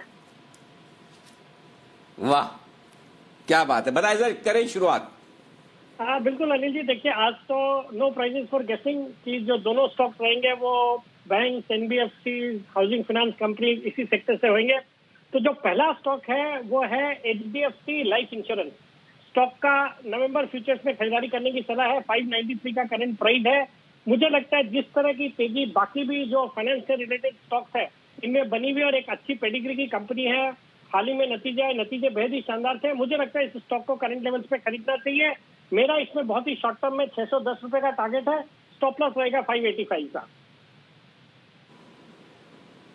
610 के टारगेट के लिए करें खरीदारी, 585 का स्टॉप लॉस। और देखिए, वैसे भी मैं बता दूं आपको, पिछले 4 दिनों में जब भी बाजार कमजोर हुआ, चाहे वो अदानी एंटरप्राइजेज हो और दूसरे जो भी स्टॉक्स है सेठी साहब ने एक भी बार शॉर्ट कॉल तो दिया ही नहीं, हमेशा खरीदारी की बात की। और अब जब बाजार मजबूत हो और फिर तेजी का कॉल आए फिर तो कहने ही क्या। तो मजबूत बाजार में बैंक्स, NBFC यहां पर और इंश्योरेंस कंपनियों पर, BFSI जिसको बोलते हैं, बैंकिंग, फाइनेंशियल सर्विसेज और इंश्योरेंस, इन 3 सेक्टर पर हैं फुल बुलिश इस वक्त सेठी साहब। तो HDFC लाइफ 610 जल्दी पहुंचने वाला है, दौड़कर पहुंचने वाला है, भागकर पहुंचने वाला है। तो आपने एक हिंट तो दे दिया इसी स्पेस से। तो दूसरा स्टॉक बैंक समझूं सर सेठी साहब? नहीं अनिल जी, दूसरा स्टॉक एक NBFC है, एक टॉप क्वालिटी की NBFC है जो कि NBFC की कवरेज में भी बहुत ही सॉलिड स्ट्रॉन्ग स्टॉक रहा है।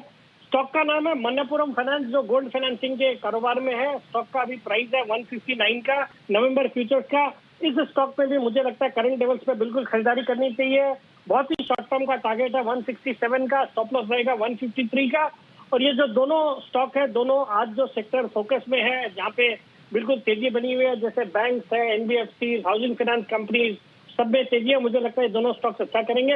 हालांकि मेरे रडार पे LIC हाउसिंग फाइनेंस भी था, जो कि मैंने थोड़े दिन पहले भी रेकमेंड किया था, बट मैंने सुना था सुमित ने और सचिन जी ने भी ऑलरेडी रेकमेंड कर दिया था और ये 292-93 के लेवल्स पे मेरे रडार पे आया था, बट अब ये 301 के आसपास है। मुझे लगता है करंट लेवल्स पे भी LIC हाउसिंग फाइनेंस को भी होल्ड करने की सलाह है और इसमें भी मुझे लगता है बहुत ही जल्दी 310-315 के लेवल आने वाले 2 दिन में ही देखने को मिल सकते हैं। ओके, तो ये है दूसरा स्टॉक मनप्पुरम जनरल फाइनेंस। 153 पर स्टॉप लॉस लगाइए और 167 का टारगेट ये है सेठी साहब की तरफ से खरीदारी करने की राय। तो बैंक्स और NBFC ये है मजबूत, यहां पर करिए खरीदारी। ये है 2 बेहतरीन स्टॉक्स आपके लिए खरीदारी करने के लिए आज से सेठी साहब की तरफ से। शुक्रिया सेठी साहब इन 2 बेहतरीन पिक्स के लिए। अब बिल्कुल सचिन जी के लिए।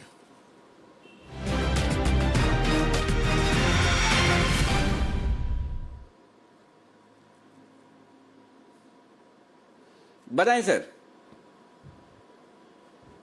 अनिल जी, मनप्पुरम का जैसे जिक्र हुआ है वैसे ही मुथूट फाइनेंस पे भी मूवमेंट आनी चालू हुई है। एंड जिस तरीके से ये स्ट्रक्चर रहा है, लगभग अराउंड 1030 लेवल से हम लगातार इसमें एक बुलिश बायस से ही ट्रेड कर रहे हैं। सो फिलहाल भी मुझे लग रहा है 4 दिनों का जो कंसोलिडेशन हुआ है स्टॉक में वो काफ़ी हेल्दी रहा है। अराउंड 1220 जब तक होल्ड कर रहा है तब तक एक बुलिश बायस मेंटेन होना चाहिए। इंट्राडे के लिहाज से 1260 का होगा टारगेट एंड मुझे लग रहा है पोजिशनली यहाँ पर 1310 तक ये मूव एक्सटेंड होनी चाहिए, तो खरीदना चाहिए मुथूट फाइनेंस। 1 2 3 4 ये पर्टिकुलर भाव था जहां पर ये आइडेंटिफाई हुआ है। 1220 का लगाना चाहिए स्टॉप लॉस, 1260 का होगा पहला टारगेट और 1310 का होगा फाइनल टारगेट। ओके 1260 1310 ये हैं दो टारगेट जिसके लिए करें आप मुथूट फाइनेंस में खरीदारी। ये है राय सचिन जी की तरफ से आती हुई। एक और बेहतरीन कॉल सचिन जी की तरफ से 1220 का स्टॉप लॉस लगाकर करें तेजी। ओके आइए अब बढ़ते हैं आगे। 2:50 वक्त है फिर से एक और मुलाकात करने का बसीन साहब से।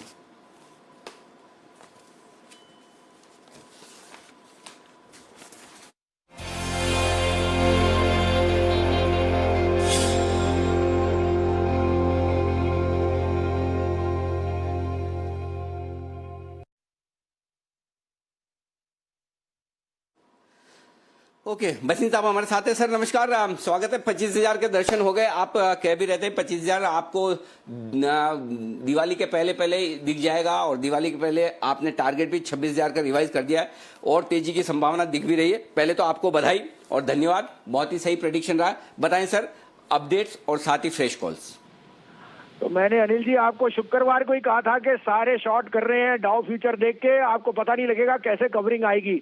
और आप देखिए 25,163 गया है और 26,000 नहीं सर 26,500 27,000 देखो दिवाली पे आप बैंक निफ्टी। सारा अंडर परफॉर्मेंस खत्म है। Results have been far excellent, lowest cost of money, bond yield, सारा कुछ ट्रेजरी में income. So you can't go wrong on banks. और आपको अब दिख ही रहा है कि दिग्गज के अलावा मिड कैप बैंक्स में भी जान आ रही है। अपडेट ये सर, भारतीय आपको सुबह 444 का था, 459.60 बिक गया है। It has been an out performer today. और उसके साथ आपको आइडिया का था, वो भी डे हाई पे है 9 रुपए, 12 रुपए का target by the end of the year. Unquestionably you should be now looking to book profit in Reliance on rallies and getting into telecom on Idea and Bharti. They have weathered the storm. They should be out performers. Banks में update है 86.25 पे आपको दिया था Canara bank, 88.10 मार के वहां book कर सकते हैं प्रॉफिट।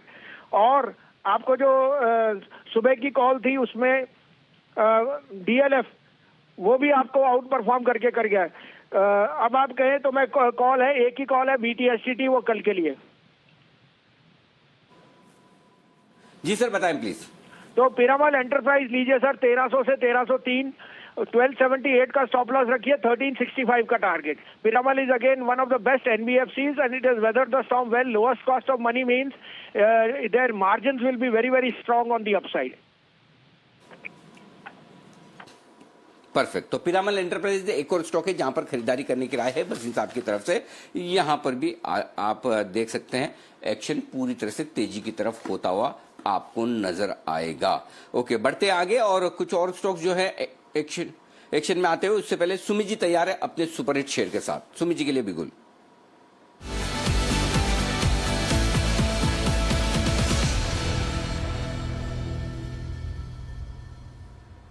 बताएं सुमित जी। ये बाय का स्टॉक रडार पे आया और ये स्टॉक एक बहुत बढ़िया मूव दिखाने वाला है। स्टॉक का भाव चल रहा है 42 रुपए 70 पैसा। स्टॉक का नाम है जमुना ऑटो। स्टॉक का नाम है जमुना ऑटो। 42 रुपए 70 पैसे पे स्टॉक अभी ट्रेड कर रहा है। ये स्टॉक जस्ट अभी मोमेंटम देना स्टार्ट किया है और स्टॉक यहां से बड़ा मूव दिखाने को तैयार है। लास्ट 3 दिनों के हाई स्टॉक आज ही एक दिन की सिंगल कैंडल में ब्रेक कर रहा है, which is a very positive sign for the stock. Stock के अंदर यहां से मोमेंटम बढ़ता हुआ देखने को मिलेगा, जिसमें 46 रुपए से लेकर 50 रुपए तक का अपसाइड मूव जमुना ऑटो के अंदर देखने को मिल सकता है। अभी 5% ऊपर है बट कोई दिक्कत नहीं है। ये स्टॉक यहां से 46 रुपए से लेकर 50 रुपए तक का मूव इसी हफ्ते में दिखाना चाहिए। यहाँ पे रिस्क रिवॉर्ड रेशियो भी बहुत बढ़िया बैठ रहा है। नीचे में 40 रुपए 25 पैसे के आसपास का स्टॉप लॉस लगाएं, खरीदारी करें 46 रुपए से लेकर 50 रुपए तक के टारगेट्स के लिए। ओके तो ये है आपके लिए जमुना ऑटो में खरीदारी करने की राय। कैश का स्टॉक नहीं तो आज के मार्केट में तो FNO के बाहर नजर ही नहीं पड़ रही है। तो कम से कम सुमित जी हैं जिन्होंने इधर उधर नजर तो डाली, कम से कम ये तो कहा कि चलो कैश का स्टॉक भी खरीदिए। तो 40 रुपए 25 पैसे स्टॉप लॉस का लेवल है, 46 रुपए और 50 पैसे। इसको 46 रुपए और 50 रुपए, 46 रुपए 50 पैसे। एक में 46 हाफ है, 46 और 50 दो टारगेट। पहला टारगेट अनिल जी 46, दूसरा टारगेट 50, 2 टारगेट है, 46 रुपए से लेके 50 रुपए तक के टारगेट होंगे। हाँ बिल्कुल, देखो दोनों में फर्क है, बीच में पॉइंट नहीं लगा हुआ है, देखो स्लैश लगा हुआ है, दोनों में बड़ा फर्क है। अगर पॉइंट लग जाता तो ये 46 रुपए 50 पैसे का टारगेट हो जाता, लेकिन 46-50 का टारगेट नहीं है, 46 और 50 रुपए 2 टारगेट। आइए अगला बिगुल है ओके सचिन जी, नहीं किरण जी तैयार है बिगुल के साथ। किरण जी के लिए बिगुल, किरण का कमाल।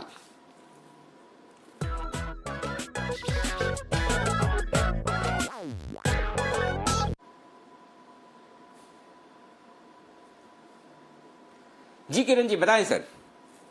देखिए अनिल जी, बाय करके चलना चाहिए, वो है वोल्टास। वोल्टास ने एक बहुत बड़ा पॉजिटिव डाइवर्जेंस दिला है और मेरा मानना है कि आपका स्टॉप लॉस 712 का रखना चाहिए और 2 दिन का वक्त देना चाहिए। वेडनेसडे तक 735 740 के टारगेट्स आपको देखने को मिल जाने चाहिए। ओके, वोल्टास खरीदना की राय है यहां पर आपके लिए। 718 के आसपास ये स्टॉक ट्रेड कर रहा है। बहुत देर बाद किरण जी फॉर्म में आए। किरण जी पहले फॉर्म में आए थे, बीच में कोटक बैंक बोलने के मूड में थे, लेकिन तब तक हाथ से निकल गया। अभी तो क्या है, यहाँ हाल ऐसा है कि फास्टेस्ट फिंगर फर्स्ट, थोड़ा सा आप पलक झपकाएं तब तक कोई दूसरा ले जाए, वैसा वाला हाल है। तो अब वोल्टास खरीदना है आपको 718 के आसपास। 712 का छोटा वाला स्टॉप लॉस है, 6 रुपए के रिस्क लगा तो 745 तक नॉन स्टॉप। आइए बढ़ते आगे और एक बार आशीष सर से रिलायंस का हाल ले लें। आशीष सर, रिलायंस पर आपकी राय। अनिल जी, मैं तो ऑन द कॉन्ट्ररी ये राय आपसे जानना चाहता था, क्योंकि अनिल जी एक तो मैं बार बार बोलता हूं कि स्टॉक से बच के रहे और इंडेक्स में रहे। अनिल जी इस वक्त जो परसों और आज में रिजल्ट्स के बेसिस पे अनिल जी रिलायंस के रिजल्ट अच्छे आने हैं, नो ब्रेनर है। रिलायंस के रिजल्ट पे सबने लेके जाना है, नो ब्रेनर है। कोई बुल स्प्रेड बनाता है, कोई फ्यूचर लेके जाता है, कोई प्लेन कॉल लेके जाता है, सिर्फ ये था। अनिल जी इतना बुरा गंदे तरीके से लोग ट्रैप हुए हैं जो ये प्राइस मूवमेंट दिखा रही है। Anil ji on the contrary इसके चलते लोगों ने बल्कि इंडेक्स शॉर्ट कर दिया होगा या इंडेक्स शॉर्ट में इंडेक्स लॉन्ग में पार्टिसिपेट नहीं कर पाए होंगे। तो अनिल जी मैं तो आपसे पूछना चाहता हूं कि जो इतने सारे ये ब्रेकडाउन हो चुके हैं रिलायंस के अंदर और हर लेवल पे अनिल जी जो ट्रैप हो गया है, तो ये कहां तक नीचे जा सकता है ये? अनिल जी आप थोड़ा इस पर रोशनी डालिए please.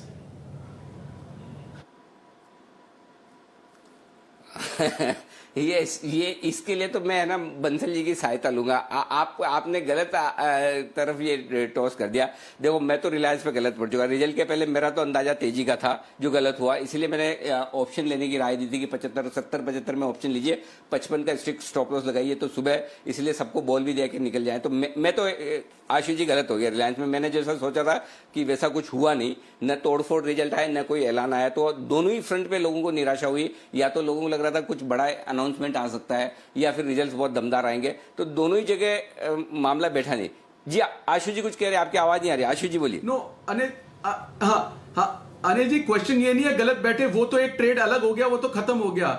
My question is different Anil ji. जिस तरह से ओवरबॉट फंस गया है और जिस तरह से इसने सारे क्रूशियल लेवल और मतलब एक साइकोलॉजिकल लेवल भी तोड़े हैं, तो ये कहां तक नीचे जा सकता है अनिल जी? मेरा क्वेश्चन अब रिवर्स है, मतलब वो तो trade that is over, that is water under the bridge. So my next target मैं उससे पूछा था कहां तक जा सकता है, because it is looking very ugly on the screen. बिल्कुल, मैं एब्सोल्युटली बिल्कुल मैं उस पर आता हूं। बंसल जी जरा चार्ट देखकर तैयार रखिए। तब तक एस्कॉर्ट्स के रिजल्ट आ गए। जल्दी से एक बार मैं रिजल्ट बता दूं। एस्कॉर्ट्स की दमदार परफॉर्मेंस आती हुई दिख रही है। 160 करोड़ का हमारा अनुमान था, उसके मुकाबले मुनाफे का आंकड़ा 230 करोड़। वाह, वंडरफुल, क्या शानदार रिजल्ट आपको पहली नजर में दिख रहे हैं एस्कॉर्ट्स के। बहुत ही तगड़े नंबर्स मुनाफे के फ्रंट पर। लेकिन आपको सिर्फ मुनाफा नहीं देखना है, कामकाजी मुनाफा देखना है, मार्जिन देखना है और आय भी देखनी है। आय बढ़ी है 1324 करोड़ से बढ़कर 1640 करोड़, ये भी परफेक्ट है, यहां भी समस्या नहीं। कुणाल जी तो समझ ही गए कि उनका काम क्या है। जब रिजल्ट आए तो कुणाल जी तैयार रहिएगा, मैं किसी भी वक्त आपके पास आ सकता हूं। लेकिन इस वक्त आय का आंकड़ा और मुनाफे का आंकड़ा उम्मीद से कहीं बेहतर है एस्कॉर्ट्स के लिए। चार्ट्स, लेवल्स, कुणाल जी। अनिल जी देखिए, एक पैटर्न बनता हुआ दिख रहा है शॉर्ट टर्म चार्ट्स पर, जिसको inverted head and shoulder pattern कहते हैं। इसका ब्रेकआउट आएगा 1214 रुपए पर, 1214 के ऊपर फ्यूचर्स में ब्रेकआउट आएगा। अभी 1206 रुपए का भाव चल रहा है। तो मुझे लगता है अनिल जी 1214 रुपए के ऊपर अगर ये 1 मिनट टिक जाता है तब बाय करें। तब ये इस पैटर्न के दम पर कम से कम 1245 तक का एक मूव आपको इंट्राडे में देखने को मिलेगा। तो 1214 रुपए के ऊपर मेरी खरीदारी की राय रहेगी। जिन्होंने लॉन्ग पोजीशन ऑलरेडी बना रखी है उनको एक स्टॉप लॉस 1190 का रखना चाहिए। 1190 1190 के नीचे जाने पर लॉन्ग पोजीशन को एग्जिट करना चाहिए। ओके, तो ये है आपके लिए 1190 के टारगेट के साथ राय आपके लिए खरीदारी करने की इस वक्त आती हुई दिख रही है। एस्कॉर्ट्स नंबर्स के बाद, जैसा हम कह रहे थे कि नंबर्स आए हैं तगड़े, और नंबर्स के बाद आप देखिए स्टॉक मजबूत होता हुआ दिख रहा है आपको। दिन के हाई पॉइंट पर आता हुआ लाल से हरे निशान की तरफ यात्रा करता हुआ ये स्टॉक दमदार एक्शन आपको होता हुआ नजर आएगा इस वक्त। तो ये है आपके लिए इस वक्त एस्कॉर्ट्स पर आए। थोड़ी देर में हम एनटीपीसी के बायबैक पर आपके सामने विस्तार से रखेंगे पूरी रिसर्च, जी बिजनेस की एक्सक्लूसिव रिसर्च आने की तैयारी में। लेकिन उससे पहले कामकाजी मुनाफा ये भी आ गया, वाह, 127 करोड़ से बढ़कर 298 करोड़, क्या दमदार परफॉर्मेंस है, गजब की परफॉर्मेंस है, ये तो कमाल ही हो गया। मतलब एस्कॉर्ट्स, वैसे तो मैनेजमेंट कॉन्फिडेंट थे ही, जब भी हमने पिछली बार बात की उनसे मंथली सेल्स नंबर पर, बहुत ही कॉन्फिडेंस के साथ उन्होंने कहा भी है कि यहाँ पर जबरदस्त एक्सप्रेशन आता हुआ दिख रहा है। तो ये आता हुआ दिख रहा है इस वक्त। आइए बढ़ते हैं आगे, और आशीष भी हमारे साथ जुड़ेंगे कार्यक्रम में, और तब हम कुछ और स्टॉक्स पे बात करेंगे। लेकिन तब तक एक बार जल्दी से आप देख लीजिए एस्कॉर्ट्स पे साफ तौर पर अभी भी कुछ और डिटेल्स आती हुई दिख रही है। मैं एक बार सारी डिटेल्स आपके सामने रख दूं कि एस्कॉर्ट्स में क्या कुछ होता हुआ दिख रहा है नंबर्स के बाद। ओके, कामकाजी मुनाफा आया है 298 करोड़ का, 127 करोड़ से बढ़कर आय बढ़कर आई है, मुनाफे का आंकड़ा बढ़कर आया है। और एक बार मैं मार्जिन्स देख लूं, मार्जिन्स कितने आते हुए दिखे, एक बार मार्जिन्स आ जाए तो फिर हम बढ़े आगे। ओके, मार्जिन्स आते हुए दिख रहे हैं, ओहो 18%,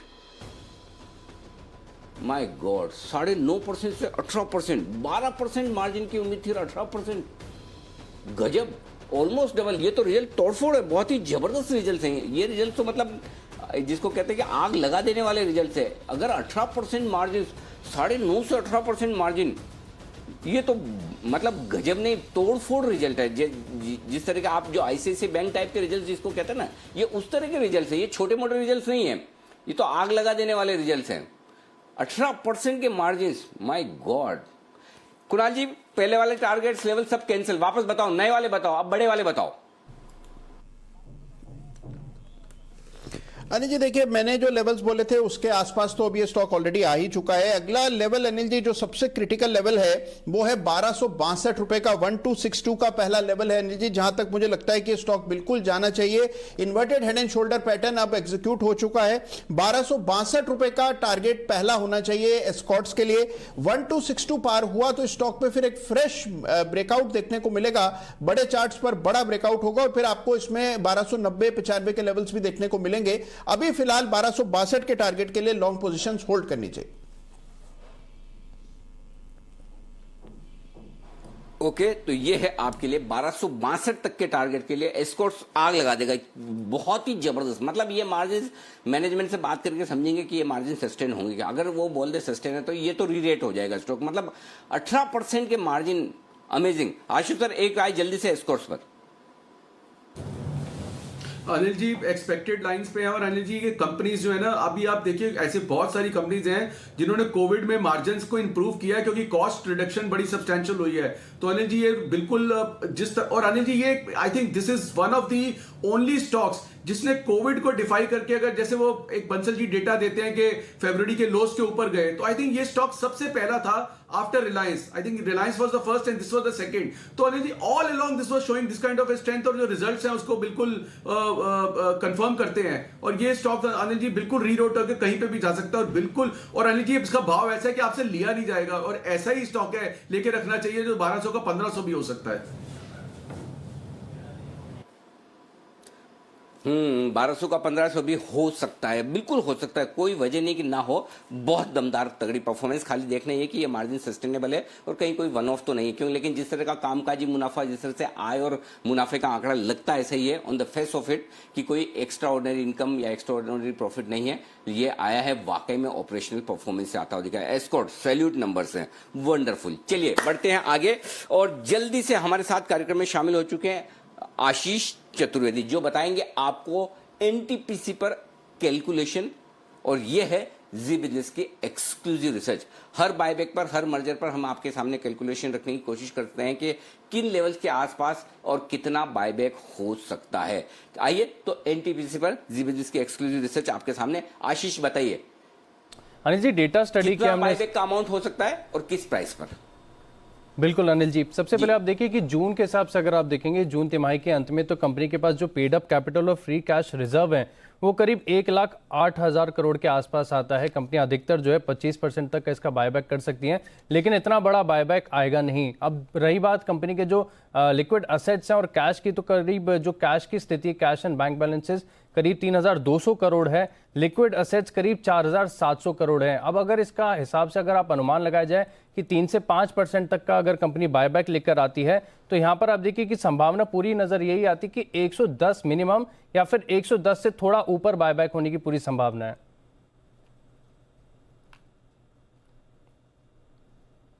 ओके, तो ये है आपके लिए 10% तक का बायबैक, और ये 10% तक का बायबैक अगर कंपनी करती तो 110 रुपए तक की प्राइस के आसपास का हो सकता है। अभी एनटीपीसी का भाव है 90 रुपए से नीचे, तो एक दमदार और बड़ा बायबैक एनटीपीसी की तरफ से आ सकता है। 31 मार्च तक 3200 करोड़ रुपए का कैश बैलेंस है और इसके अलावा कुछ और पैसा जोड़ा जाए जो लिक्विड पड़ा है, उन सबको देखें अगर आप, तो फिर बायबैक दमदार हो सकता है। 110 रुपए के आसपास का बायबैक, ये ब्रॉड कैलकुलेशन है, अब इसमें थोड़ा कम ज्यादा हो सकता है। लिक्विड कैश और बाकी चीजों के हिसाब से 3 से 5% तक के बायबैक का अनुमान आप करके चल सकते हैं। और ऐसा होता है तो 100 से लेकर 110 रुपए, लोअर साइड पर 100 रुपए मानकर चलें, हायर साइड पर 110 रुपए मानकर चलें, ये बायबैक का दाम आपके लिए हो सकता है। आइए इसी बायबैक पर एक बार किरण जी से राय ले लें। किरण जी बताइए, एनटीपीसी चार्ट पर कैसा दिख रहा है, और अगर बायबैक 100 से 110 रुपए के रेंज में हो तो स्टॉक कितना जा सकता है ऊपर, ये बताइए।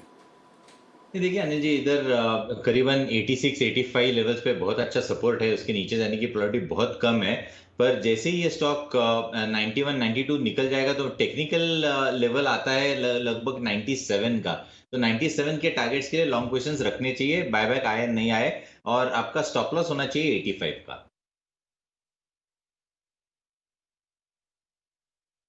$85 के स्टॉप लॉस के साथ एनटीपीसी में करें खरीदा।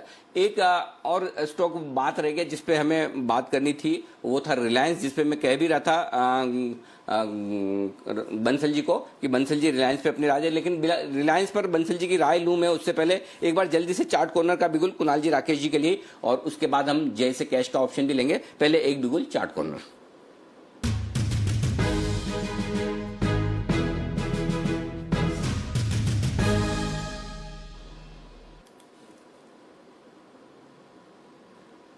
बताएं सर। अनिल जी देखिए, आज बहुत सारी एनबीएफसीज ऐसी हैं जो कि हफ्तों की निद्रा तोड़ करके अब वापस से तेजी का रुख अपना रही हैं, और उसमें से एक काउंटर है पीएफसी, पावर फाइनेंस कॉर्पोरेशन, जिसमें एक फ्रेश ब्रेकआउट चार्ट पर आता हुआ दिख रहा है। और ये जो है अनिल जी एक रेक्टेंगुलर ब्रेकआउट होता हुआ चार्ट पर दिख रहा है, इसका एक बड़ा अग्रेसिव टारगेट बनता है। तो इन स्तरों पर पीएफसी खरीदारी की हमारी राय है। Over to Rakesh ji. Anil ji clear reversal है, short covering plus fresh longs का कैंडिडेट है। 88 रुपए 50 पैसे, 88.50 के स्टॉप लॉस के साथ इसको 94.80 से लेकर 95 के टारगेट जोन के लिए पीएफसी को खरीदने की राय है। अरे प्रभु कुणाल जी, ये भाई साहब कितने कितने एंगल होते हैं। आज तक तो ट्रायंगल ही समझ में आता, ये ट्रायंगल पैटर्न का ब्रेकआउट और ट्रायंगल, ये रेक्टेंगल वाला तो पहली बार सुना मैंने।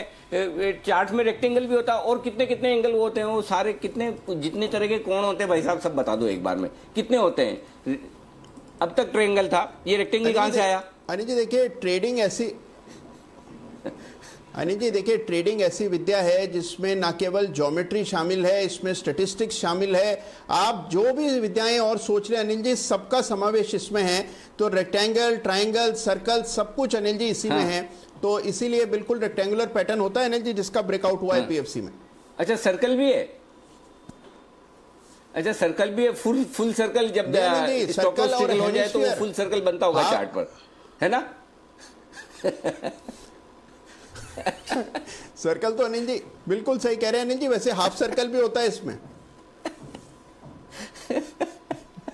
चलिए बढ़िया है, आज ज्ञान की फिर से वृद्धि हुई। मैं जब जब सोचता हूँ कि मैं थोड़ा टेक्निकल सीखने की कोशिश करूंगा, कभी फ्यूचर में टाइम मिला तो, तब तक कुणाल जी कुछ ना कुछ नया फॉर्मूला, नया पैटर्न ले आते हैं। फिर मैं सोचता हूँ इतने जो बताएं वही नहीं समझ पाएंगे तो अब और क्या, तो फिर मैं वापस अपने बैक फुट पे आ जाता हूँ, भाई अपने जहां है वैसे ही ठीक है। कुणाल जी आपकी विद्या आपको मुबारक, हमारे पास तो कुणाल जी हमारा काम हो गया। आइए दो बिल्कुल बैक टू बैक, पहला सुमित जी के लिए और उसके बाद आशु सर के लिए। सुमित जी का सुपरहिट।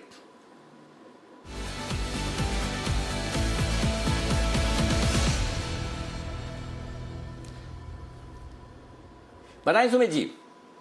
अनिल जी, बाय का स्टॉक रडार पे आया है। स्टॉक का भाव चल रहा है 68 रुपीज 10 पैसा। स्टॉक का नाम है AB कैपिटल। स्टॉक का नाम है AB कैपिटल। AB कैपिटल के अंदर बाइंग मोमेंटम देखने को मिल रहा है। स्टॉक के अंदर अच्छा प्राइस एक्शन है, वॉल्यूम्स भी देखने को मिल रहे हैं। लास्ट 3 दिनों के हाई अभी ब्रेक होते हुए देखने को मिल रहे हैं और AB कैपिटल यहां से ऊपर का मूव दिखाने को तैयार है। स्टॉक पिछले 5 से 7 दिनों में छोटा सा कंसोलिडेट हो रहा था। एक्चुअली इसने फ्लैग पैटर्न बनाया है और ये फ्लैग पैटर्न का आज ब्रेकआउट दे रहा है। तो इस स्टॉक का टारगेट यहां से मिनिमम 10% ऊपर का बनेगा। 74 रुपए से लेके 80 रुपीज तक के टारगेट्स बनेंगे। Buy AB capital at CMP। Stop loss 64 रुपया नीचे में, टारगेट 74 रुपया और दूसरा टारगेट 80 रुपया। 74 से 80 के टारगेट्स के लिए AB कैपिटल में खरीदारी करके चलने की सलाह रहेगी। इस हफ्ते का व्यू रहेगा ये। और अगला बिल्कुल आशु सर के लिए स्विंग के सुल्तान आशु मदान, और वो अपना जो भी कॉल देना होगा वो देंगे। वो बिल्कुल भी AB कैपिटल के बारे में बात करके हमारे गांव हरे नहीं करेंगे, ये मैं जानता हूं, समझता हूं, और मैं ये कह के उन पर दबाव भी बना रहा हूं। आशु सर के पास पहुंचू उससे पहले जल्दी से कोरोमंडल इंटरनेशनल के नतीजे आए आपके सामने रख दूं।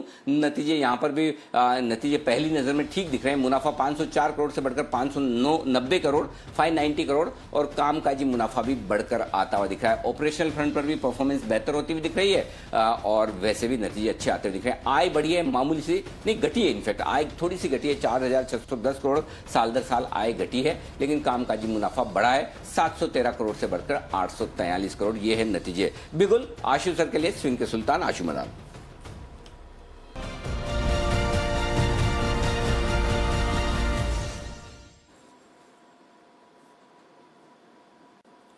बताएं सर। अनिल जी, मेरे को 3 चीजें कहनी है। एक आपने बिल्कुल बता दिया, तो कॉल तो है जिसकी हमने बात की। अनिल जी, स्कॉट्स में बिल्कुल BTST करनी चाहिए। 1205 के स्टॉप लॉस से लेके जाना चाहिए। अनिल जी, कल सुबह सब दबा के अपग्रेड आएंगे, वन साइडेड अपग्रेड आएंगे इसके अंदर, और सिर्फ 15 से 18 रुपए का स्टॉप लॉस रखिए। 1220 का भाव है और 1250, 60, 80, 90 कुछ भी भाव बन सकता है। तो अनिल जी, पहली चीज तो स्कॉट्स लेके जाना है। दूसरी चीज अनिल जी, रिलायंस का मुझे लोअर लेवल प्लीज आप कह रहे थे कि मैं जरा चेक करके बताऊंगा, वो चाहिए। और तीसरी चीज अनिल जी, मैंने जो हाथ खड़ा किया था कुणाल जी से इसलिए किया था कि जो आपने कहा सर्कल पैटर्न है, तो सर्कल पैटर्न अनिल जी कैसे बनता है? मतलब जैसे येस बैंक 60 रुपए है, 6 रुपए आ गया, फिर 60 हो गया, फिर 6 हो गया, मतलब सर्कल कैसे बनेगा अनिल जी? कोई पास्ट हिस्ट्री है कुणाल जी के पास, अगर सर्कल पैटर्न जैसे कैसे किसको कह सकते हैं? हाँ बिल्कुल कुणाल जी, ये सब तैयार रखिए, ये सारी आपकी जो विद्या है उसको पूरा जमा करके रखिए। मेरी भी जिज्ञासा है, आशु सर की भी, हम दोनों आपसे पूछेंगे। तब तक एक बिल्कुल जल्दी से पहले वागले साहब के लिए, क्योंकि वागले साहब का बिल्कुल थोड़ा लेट नहीं हो सकता, उनके स्टॉक बहुत जल्दी से भाग जाते हैं। आइए वागले का वंडर।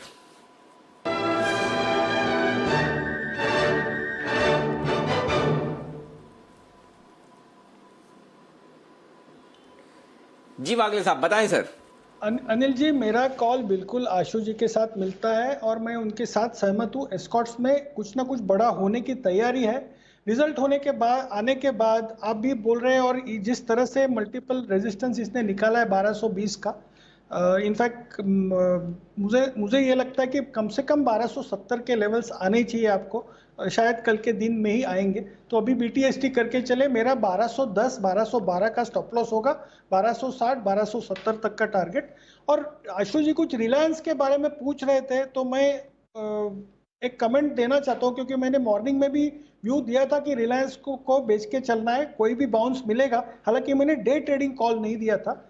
1900 का एक इम्पोर्टेंट सपोर्ट ने भी वो भी टूटा है, तो मुझे रिलायंस कम से कम यहाँ से 150 रुपये नीचे लग रहा है। तो आशु जी जो बोल रहे हैं कि कुछ ना कुछ बहुत ही खराब लग रहा है, मैं कई दिनों से मुझे ये चार्ट में दिख रहा था, इतना फॉल आएगा ये मुझे नहीं पता था, लेकिन अभी मुझे 1750, 1730 तक के लेवल दिखाई दे रहे हैं। 1750 1730 नीचे में लो। हाँ जी आशु जी जवाब मिल गया 1750 1730। संतुष्ट हैं आप? अनिल जी बिल्कुल, क्योंकि मैं मतलब किसी वजह से मतलब रिलायंस की कॉल ना देना चाहता था ना वो, लेकिन अनिल जी जिस तरह से ट्रैपिंग हुई है तो आई थिंक ये जो वागले जी लेवल्स बोल रहे हैं अनिल जी, मैं इसलिए बोल रहा था कि स्क्रीन पे बहुत ही अगली दिख रहा है, तो मतलब जो स्क्रीन बता रही थी ना अनिल जी, मतलब ऐसे ही कुछ डरावना बता रही थी, तो आई थिंक वागले जी ने जो कंफर्म किया this is very much possible. So अब मेरा तो कैविट अनिल जी बिल्कुल बच के रहना चाहिए। It has become a sharpest falling knife again. Anil ji मतलब वो कहते हैं ना never catch the falling knife, इस वक्त शार्पेस्ट फॉलिंग नाइफ दिख रहा है अनिल जी, क्योंकि जब बहुत ही अच्छा स्टॉक और जो मतलब सबके दिल के करीब हो, फंडामेंटल स्ट्रॉन्ग हो, नंबर 1 स्टॉक हो, उसमें अनिल जी अगर ऐसा पैटर्न बन जाए ना तो that can become a sharpest falling knife. So all I can say कि थोड़ा सा ध्यान रखें अनिल जी बस।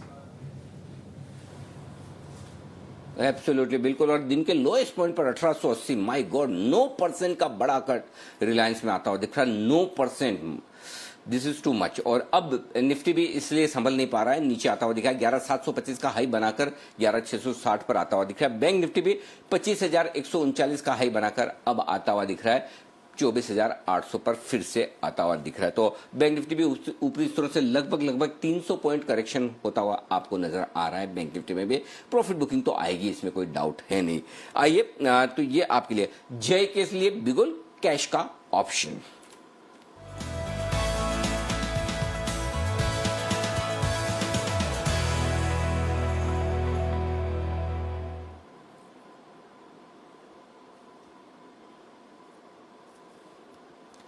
बताएं जय, निफ्टी, बैंक निफ्टी या स्टॉक? अनिल जी दोनों चीज़ें, इनफैक्ट निफ्टी भी है स्टॉक भी है। पहले तो निफ्टी पर देना चाहूँगा अनिल जी। अनिल जी तो मॉर्निंग में जब निफ्टी का रिकमेंडेशन दिया था, एक कॉन्ट्रा कॉल लिया था, और डेफिनेटली आपने कहा कि बैंक निफ्टी को मैं संभाल लूँगा, एंड वो काफ़ी काम आया अनिल जी, तो thank you very much. And उसी के कारण मैं कहूँगा जो हिसाब से मोमेंटम वहाँ पे देखने मिला, काफ़ी हद तक वो निफ्टी का कंट्रा कॉल चल गया और उसके सारे ही टारगेट्स अचीव हो गए। So bank Nifty played a very important role मैं कहूँगा आज के बाउंस बैक में।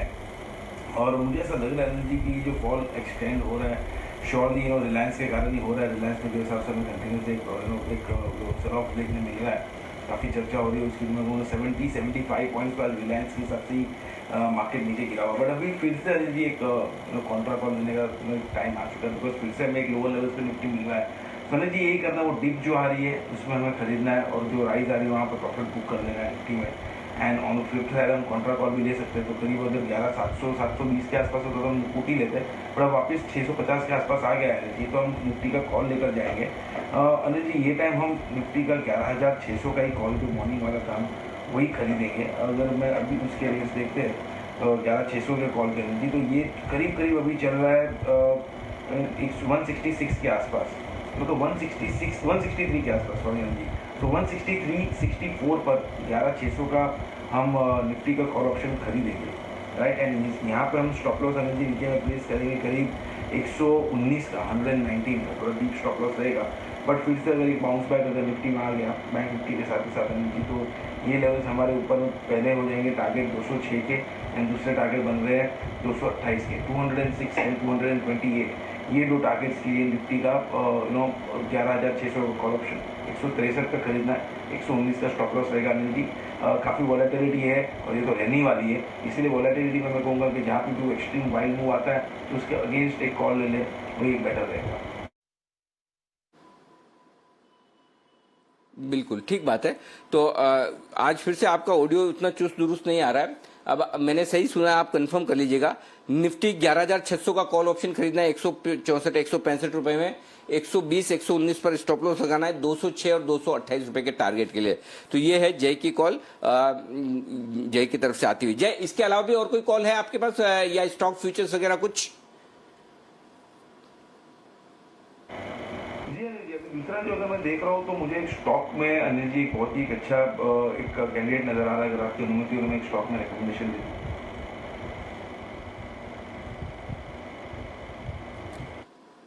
स्टॉक्स पर देना चाहते हैं जय के लिए बिगुल, जय का जैकपॉट।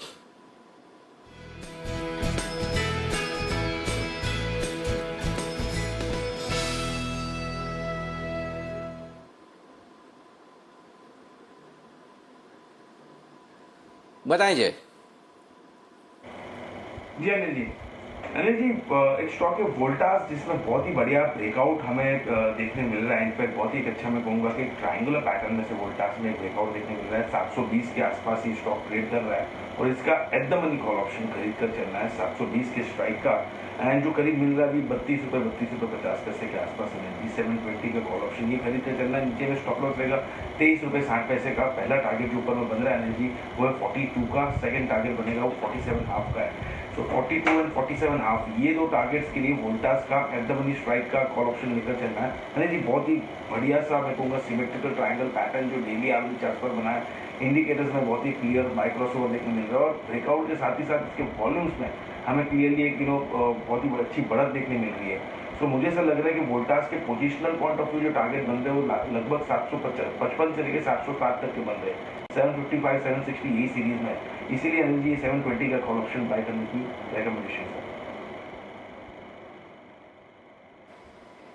ओके, तो वोल्टास का 720 रुपए वाला कॉल ऑप्शन 32 रुपए 50 पैसे में खरीदे, 23 रुपए 60 पैसे, 42 और 47 रुपए के टारगेट के लिए। और इस बीच बाजार तेजी से ऊपर से नीचे आते हुए दिखे हैं। स्पेशली निफ्टी 11,725 से 11,650 तक आता हुआ दिखा है, तो थोड़ी प्रॉफिट बुकिंग होती दिखी है। इस प्रॉफिट बुकिंग का कारण एक ही है, रिलायंस 1880 के आसपास इस वक्त ट्रेड करता हुआ दिखा है, 180 रुपए नीचे। एक और रिलायंस 180 रुपए नीचे है, और दूसरी तरफ देखिए HDFC लिमिटेड 6% मजबूत अब ये स्टॉक हो गया, जबरदस्त दौड़ लगा रहा है। नतीजे के बाद 110 रुपए की तेजी यहां पर बनती हुई दिख रही है। ये आपके लिए सुमित जी तैयार है अपने सुपरहिट शेयर के साथ। सुमित जी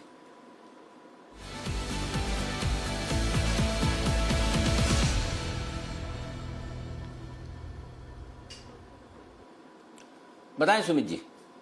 अनिल जी, फार्मा स्टॉक्स में मेरे को एक स्टॉक रडार पे आया है। मेरे को ऐसा लग रहा है कि थोड़ा सा डिफेंसिव होकर भी चलना चाहिए। इसके लिए फार्मा स्टॉक में सन फार्मा, ये करीब 15 दिनों की गिरावट के बाद आज दूसरा दिन है जब सन फार्मा ने लोअर लेवल से बाउंस बैक दिखाने का शुरुआत किया है। और दूसरी बढ़िया बात, स्टॉक ने 200 डीएम में तोड़ा है, तो सन फार्मा यहां से ऊपर का मूव दिखाने को तैयार है। सन फार्मा में 470 वाला कॉल 21 रुपया 90 पैसे पे अभी ट्रेड हो रहा है, इसको लेने का सलाह रहेगा।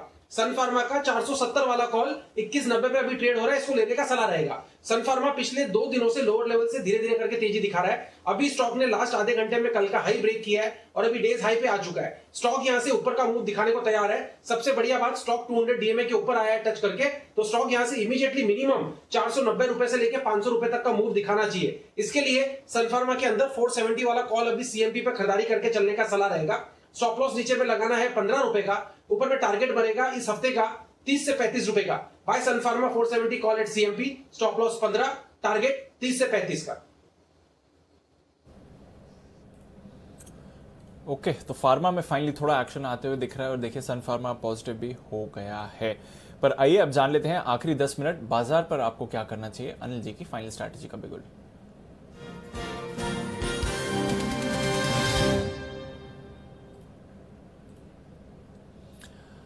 अनिल जी, बहुत ही शानदार रिवर्सल हुआ है ग्लोबल मार्केट्स में भी सर। डाउ फ्यूचर्स पर नजर डालिए, अब 350 अंक ऊपर आपको डाउ फ्यूचर्स दिखेंगे, तो धीरे धीरे यहां से भी सपोर्ट बढ़ता हुआ जा रहा है। नैस्डैक फ्यूचर्स 1% ऊपर है। यूरोप के बाजार अब सारे के सारे पॉजिटिव हो गए, बल्कि फ्रांस अब 1.5% ऊपर है, जर्मनी 1.5% ऊपर है और यूके के बाजार भी 1% ऊपर है। तो ग्लोबल बाजारों में भी तेजी का रुझान आ रहा है। हमारे बाजार specially bank Nifty almost 1000 points ऊपर है। बताइए सर, क्या करके जाना चाहिए?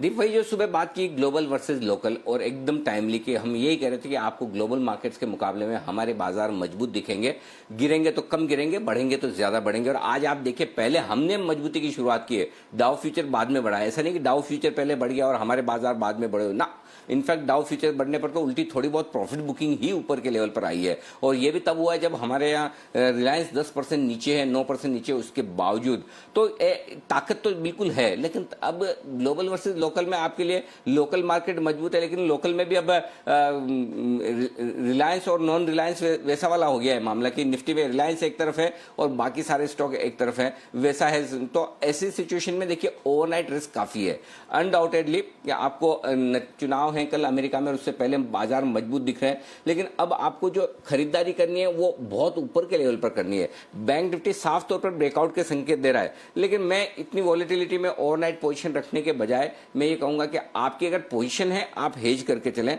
अदरवाइज फ्रेश पोजीशन ना बनाएं, कल की कल देखी जाएगी। तो मेरी राय नहीं है फ्रेश पोजीशन बनाने की, मैं बहुत साफ हूं, न तेजी की तरफ है न मंदी की तरफ। स्टेटस को एक दो दिन ये जो उतार चढ़ाव है इसमें इंट्राडे ट्रेड करना ही बेहतर है। इंट्राडे में आपको पूरा मौका देता है। देखिए सुबह जहां खुला था हम ये कह रहे थे कि 24,350 पे खुला, आप 24,250 और 24,150 पर एंट्री कीजिए। एग्जैक्टली 24,120-25 के आसपास से बैंक निफ्टी घुमा है। तो हर एक लेवल पर आपको मौका दे रहा है। 11,550 के आसपास 11,600 पर आपको मौका मिला है निफ्टी में भी।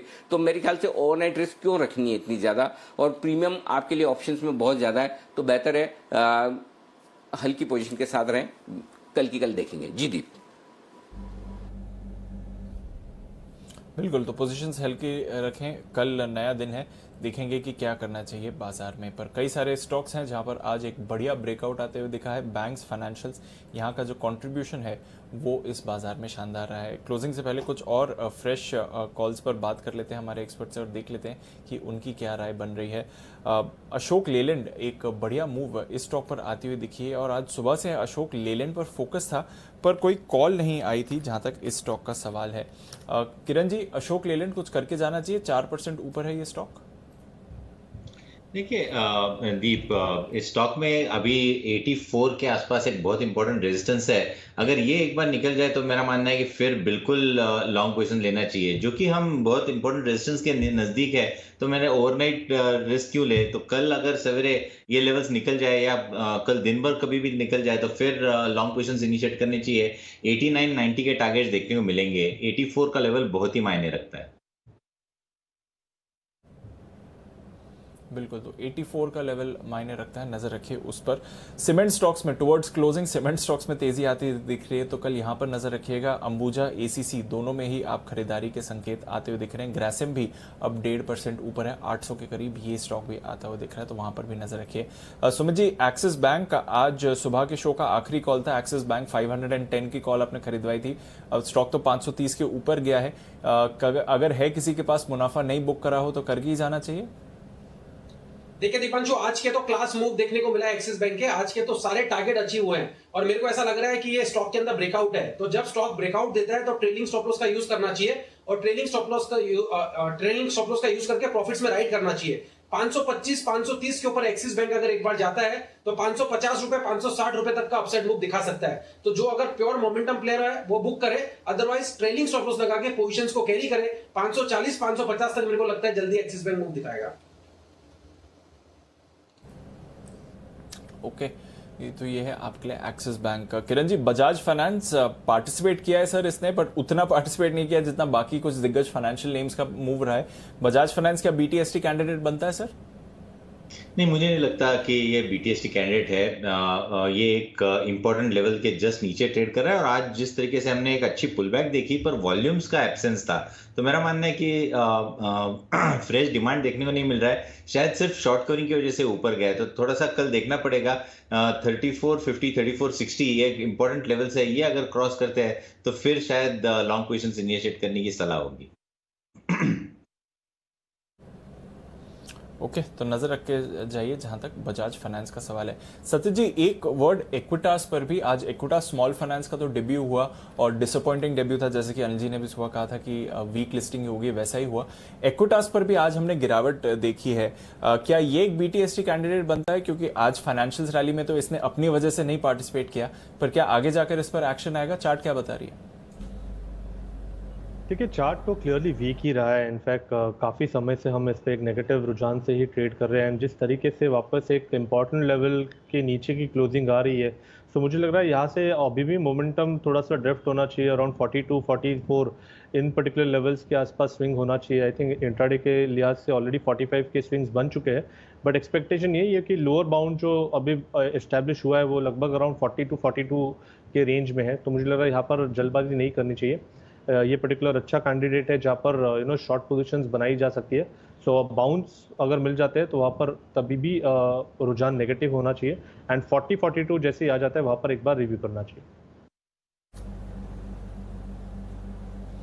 ओके, तो ये है आपके लिए इक्विटास और Equitas small finance bank. Anil ji, disappointing listing हुई थी इक्विटास स्मॉल फाइनेंस बैंक की, थोड़ा उसने रिकवर जरूर कर दिया, अब एकदम सपाट बंद हो रहा है सर। इक्विटास भी आज डिसअपॉइंट करता हुआ दिखा, कोई राय सर लिस्टिंग के बाद इक्विटास स्मॉल फाइनेंस बैंक पर? दीप, सुबह भी हम यही बात कर रहे थे कि देखिए बैंक बुरा नहीं किसी भी लिहाज से, थोड़े से वैल्यूएशंस महंगे थे और साथ में एक साल में इन्हें स्टेक जो कम करनी वो तलवार लटकी हुई है। इसी वजह से हमने इसमें अप्लाई नहीं, लिस्टिंग गेन पर अप्लाई करने की राय नहीं दी। लिस्टिंग गेन का मतलब डे 1 ही होता है, पहला घंटा होता है। आप देखिए 10% नीचे 30 रुपए तक मिल रहा था, तो जिन लोगों को लेना है वो आराम से 30 रुपए में नीचे भी ले सकते थे, अब भी ले सकते हैं। अब भी आपका 33 में ही मिल रहा है, तो आपको पहले नहीं भी लेते तो कोई फर्क नहीं पड़ता। मेरा ये समझना है कि जब तक ये अगला एक साल है थोड़ा अंडर परफॉर्म करेगा, और जब ये स्टेक सेल वाला खतरा खत्म हो जाए उसके बाद फिर इस स्टॉक में खरीदारी करनी चाहिए। तो तब तक इस स्टॉक पर थोड़ा सा अंडर परफॉर्मेंस रहेगा। बैंक अच्छा है, सब कुछ ठीक है, लेकिन जब तक स्टेक सेल पूरी नहीं कंप्लीट हो जाती तब तक बैंक्स के लिए थोड़ा मुश्किल रहेगा अच्छा प्रदर्शन करना, इसीलिए हमने इसमें रुकने की राय दी थी आपको। आइए इस बीच आखिरी मिनट है, और हाँ जो रिलायंस पर राय मांग रहे थे आप आशु सर, उसमें मैंने बंसल जी को बोला भी कि बंसल जी आपकी राय रिलायंस पर। बंसल जी मैं वापस आपके पास आना भूल गया, अब बता दीजिए बंसल जी आपकी क्या राय है रिलायंस पर? देखिए अनिल जी, एक तरफ तो रिलायंस में ब्रेकडाउन हो रहा है, दूसरी तरफ बैंक निफ्टी में ब्रेकआउट हो रहा है ऊपर की तरफ। और अनिल जी आपने तो शायद ट्वीट भी करा हुआ है कि सितंबर के महीने में हर एक को रिलायंस लेना था बैंक बेच के, और आज देखिए बैंक चल रहे हैं तो पैसा रिलायंस से निकल के बैंक में आ रहा है। अभी आपने अनिल जी बड़ा क्लियरली मेंशन करा कि ओवरनाइट वोलेटिलिटी को आप कैरी नहीं करेंगे, बट रिलायंस में नो डाउट क्लियर ब्रेकडाउन है, बैंक निफ्टी में ऊपर की तरफ ब्रेकआउट है। अब आप अनिल जी आप बताएं कि रिलायंस को बेचेंगे कि बैंक निफ्टी को लेंगे? Over to you. कुछ नहीं करेंगे, नोटा है, कल की कल देखेंगे। और जो वो ट्वीट किया ना, ये देखो अच्छे एक्सपर्ट को आप साथ में रखो, मैं पैनल में बड़ा फायदा होता है। आशीष सर सबके होने का भी बहुत बड़ा फायदा, नहीं तो आमतौर पर मैं ना ट्वीट करना तो दूर, ट्वीट पढ़ भी नहीं पाता हूँ, लेकिन आशीष सर पैनल पे थे तो मैंने फटाक से ट्वीट कर दिया जल्दी से, क्योंकि उतना 2-3 मिनट का आपको क्वेश्चन मिल जाता, ब्रीदिंग स्पेस जिसको कहते हैं। तो मैंने मस्ती मजाक में किया है, तो उसे कोई सीरियस नहीं, कुछ लोगों को लग रहा है कि मैं कोई बड़ा सरकास्टिक तरीके से लिख रहा हूँ, बिल्कुल नहीं, हल्के फुल्के मस्ती मजाक में। मैंने कहा देखो सितंबर में सबको चाहिए था कि बैंक निफ्टी में रिलायंस को जोड़ दो तो बैंक निफ्टी में आग लग जाएगी। सितंबर में बैंक निफ्टी नहीं चला था, आज देखिए रिलायंस 10% नीचे, बैंक निफ्टी कुछ अलग ही चाल चल रहा है, 1000 पॉइंट ऊपर। ये तो वक्त की बात है, इसलिए ये स्टॉक मार्केट का गेम ही यही है कि कब किसका नंबर आएगा पता नहीं, बस ये पता चल जाए तो फिर चाहिए क्या। तो आशीष सर यही पता नहीं चलता कि कब कौन सा चलेगा, चलेंगे सब, गिरेंगे सब, ये पता है ना? हाँ जी अनिल जी। अनिल जी आज आपने अच्छी बात बोली है बीच में। क्या बात है बड़ा? क्या? क्योंकि अनिल जी नॉर्मली अनिल जी अब नॉर्मली आप हमेशा कहते हैं कि मतलब निफ्टी हो या इंसान ऊपर ही जाना है। आज आपने दोनों वाली बातें की सर, मोर रैशनल लगा कि ऊपर भी जाएंगे गिरेंगे भी।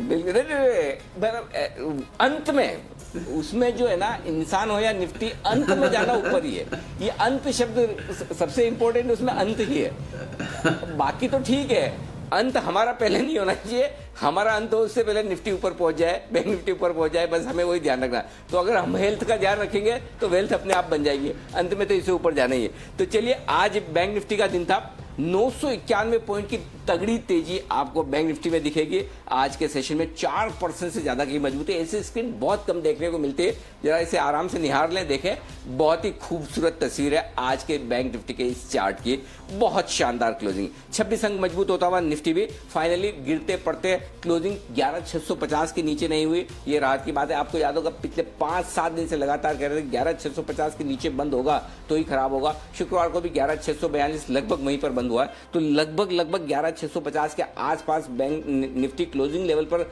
सपोर्ट लेने की कोशिश कर रहा है, ये इंपॉर्टेंट चीज है आपके लिए। बैंक निफ्टी तो आज जो क्लोज हुआ है वो ब्रेकआउट है, इसमें कोई डाउट ही नहीं है। और अब आखिरी लेवल आपको जो इंतजार करना है वो है 25,250, राउंड फिगर में बोल दूं, एग्जैक्ट फिगर है 25,232 का। इसको पार किया तो बैंक निफ्टी अब ये है ना 100 में नहीं चलेगा, वो 500 पॉइंट वाले में चलेगा, ये एक्शन आ सकता है। अब देखते हैं क्या कुछ होता है। तो ये दो चीजें हैं बिल्कुल एकदम फर्स्ट क्लास आपके लिए एक्शन में आती हुई दिख रही है। एक्शन बाजार बंद होने के बाद भी है भरपूर। शाम 6 बजे का एक्शन पहले मैं आपको बता दूं, और वो है कोरोना पर हमारा स्पेशल शो। आपकी खबर आपका फायदा में मिस मत कीजिएगा। कोरोना के चलते देश में अब इकोनॉमी फिर से ट्रैक पर आने के संकेत आते हुए दिख रहे हैं। लॉकडाउन की वजह से जो उद्योग धंधे चौपट हो गए थे, वहाँ अब तस्वीरें बदल भी रही है। अक्टूबर में ऑटो सेक्टर के नंबर्स बढ़िया हैं, जीएसटी कलेक्शन दमदार है, एग्रीकल्चर थोड़ा सा बेहतर हो रहा है। हाँ, इलेक्ट्रिसिटी इसकी कंजम्पशन बहुत तेजी से बढ़ रही है। एफआई समेत दूसरे सेक्टर्स के अच्छे नंबर्स भी आते हुए दिख रहे हैं। इन आंकड़ों के दम पर 2024 में जो हमने $5 ट्रिलियन की इकोनॉमी का सपना देखा था, क्या अब वाकई में फिर से ऐसे संकेत आ रहे हैं कि हमारी इकोनॉमी ट्रैक पर आ रही है और ट्रैक पर आने के बाद टॉप गियर में बढ़ेगी? तो आज शाम 6 बजे बात करेंगे हम इकोनॉमी की, जानेंगे इन आंकड़ों के मायने क्या है, एक्सपर्ट्स और इकोनॉमिस्ट इन आंकड़ों को कैसे देख रहे हैं, उनके दम पर न्यू इंडिया की तस्वीर कैसी दिख रही है। इन मुद्दों पर बातचीत करने के लिए हमारे साथ होंगे दो खास मेहमान, Dilip Chinoy, secretary general FICCI के, और साथ ही वृंदा जागीरदार, सीनियर इकोनॉमिस्ट, जो आपको आसान भाषा में समझाएंगे। शाम 6 बजे जरूर देखिएगा टॉप गियर में इकोनॉमी। आप भी कोई सवाल पूछना चाहते हैं, राय देना चाहते हैं, तो हैशटैग का इस्तेमाल करें, आपकी खबर आपका फायदा। रात 8:26 पर हम आपसे बात करेंगे बैलेंस एडवांटेज फंड की। अनिश्चित बाजार, जब बाजार ऊपर नीचे हो तो कहां आप कमाई कर सकते हैं, और जब भी बाजार में उतार चढ़ाव आते हैं तो इन्वेस्टर्स घबरा जाते हैं। लेकिन ऐसे निवेशक जो बाजार के उतार चढ़ाव में अच्छा रिटर्न कमाना चाहते हैं, उनके लिए म्यूचुअल फंड की बैलेंस एडवांटेज फंड ये कैटेगरी अच्छी साबित हो सकती है। ये क्या है फंड, कैसे आपको फायदा दिलाते हैं और किस तरह से ये दूसरी स्कीम से अलग है, समझाएंगे आपको एडलवाइज एसेट मैनेजमेंट की सीईओ राधिका गुप्ता। शाम 8:26 और रात को 9 बजे यानी कि 8:56 पर एक विशेष इंटरव्यू देखिएगा, और ये विशेष इंटरव्यू है देश के वित्त सचिव अजय भूषण पांडे साहब के साथ। कोरोना काल में इकोनॉमी के लिए सरकार के उठाए कदमों का असर किस तरह से दिख रहा है, आगे सरकार के क्या प्लान है, एक और राहत पैकेज आ सकता है क्या, इन तमाम मुद्दों पर आप एक विशेष बातचीत, एक्सक्लूसिव इंटरव्यू देखिएगा अजय भूषण पांडे साहब के साथ रात 9 बजे। ये होगी हमारी खास पेशकश। तो ये है आज शाम के सारे आपके लिए विशेष आयोजन। फाइनल क्लोजिंग आई चुकी है, 991 पॉइंट बंद हुआ है, ऊपर बंद हुआ है बैंक निफ्टी, 26 पॉइंट ऊपर बंद हुआ है निफ्टी, और सेंसेक्स 143 अंकों की मजबूती के साथ बंद होने में रहा कामयाब। ये है आज का फाइनली। सुबह जिस तरह की शुरुआत की उसके विपरीत बहुत ही बेहतरीन, बहुत ही मजबूती के साथ बाजार बंद होते हुए। आइए आप सभी से विदा लेने का वक्त है। बहुत बहुत शुक्रिया आप सबका, आशु सर, कुणाल जी, राकेश जी, वागले साहब, किरण जी, सुमित जी, आप सबका बहुत बहुत धन्यवाद। जय ठक्कर, आपका भी शुक्रिया आज वक्त निकालने के लिए, और सचिन जी का भी दिल से धन्यवाद।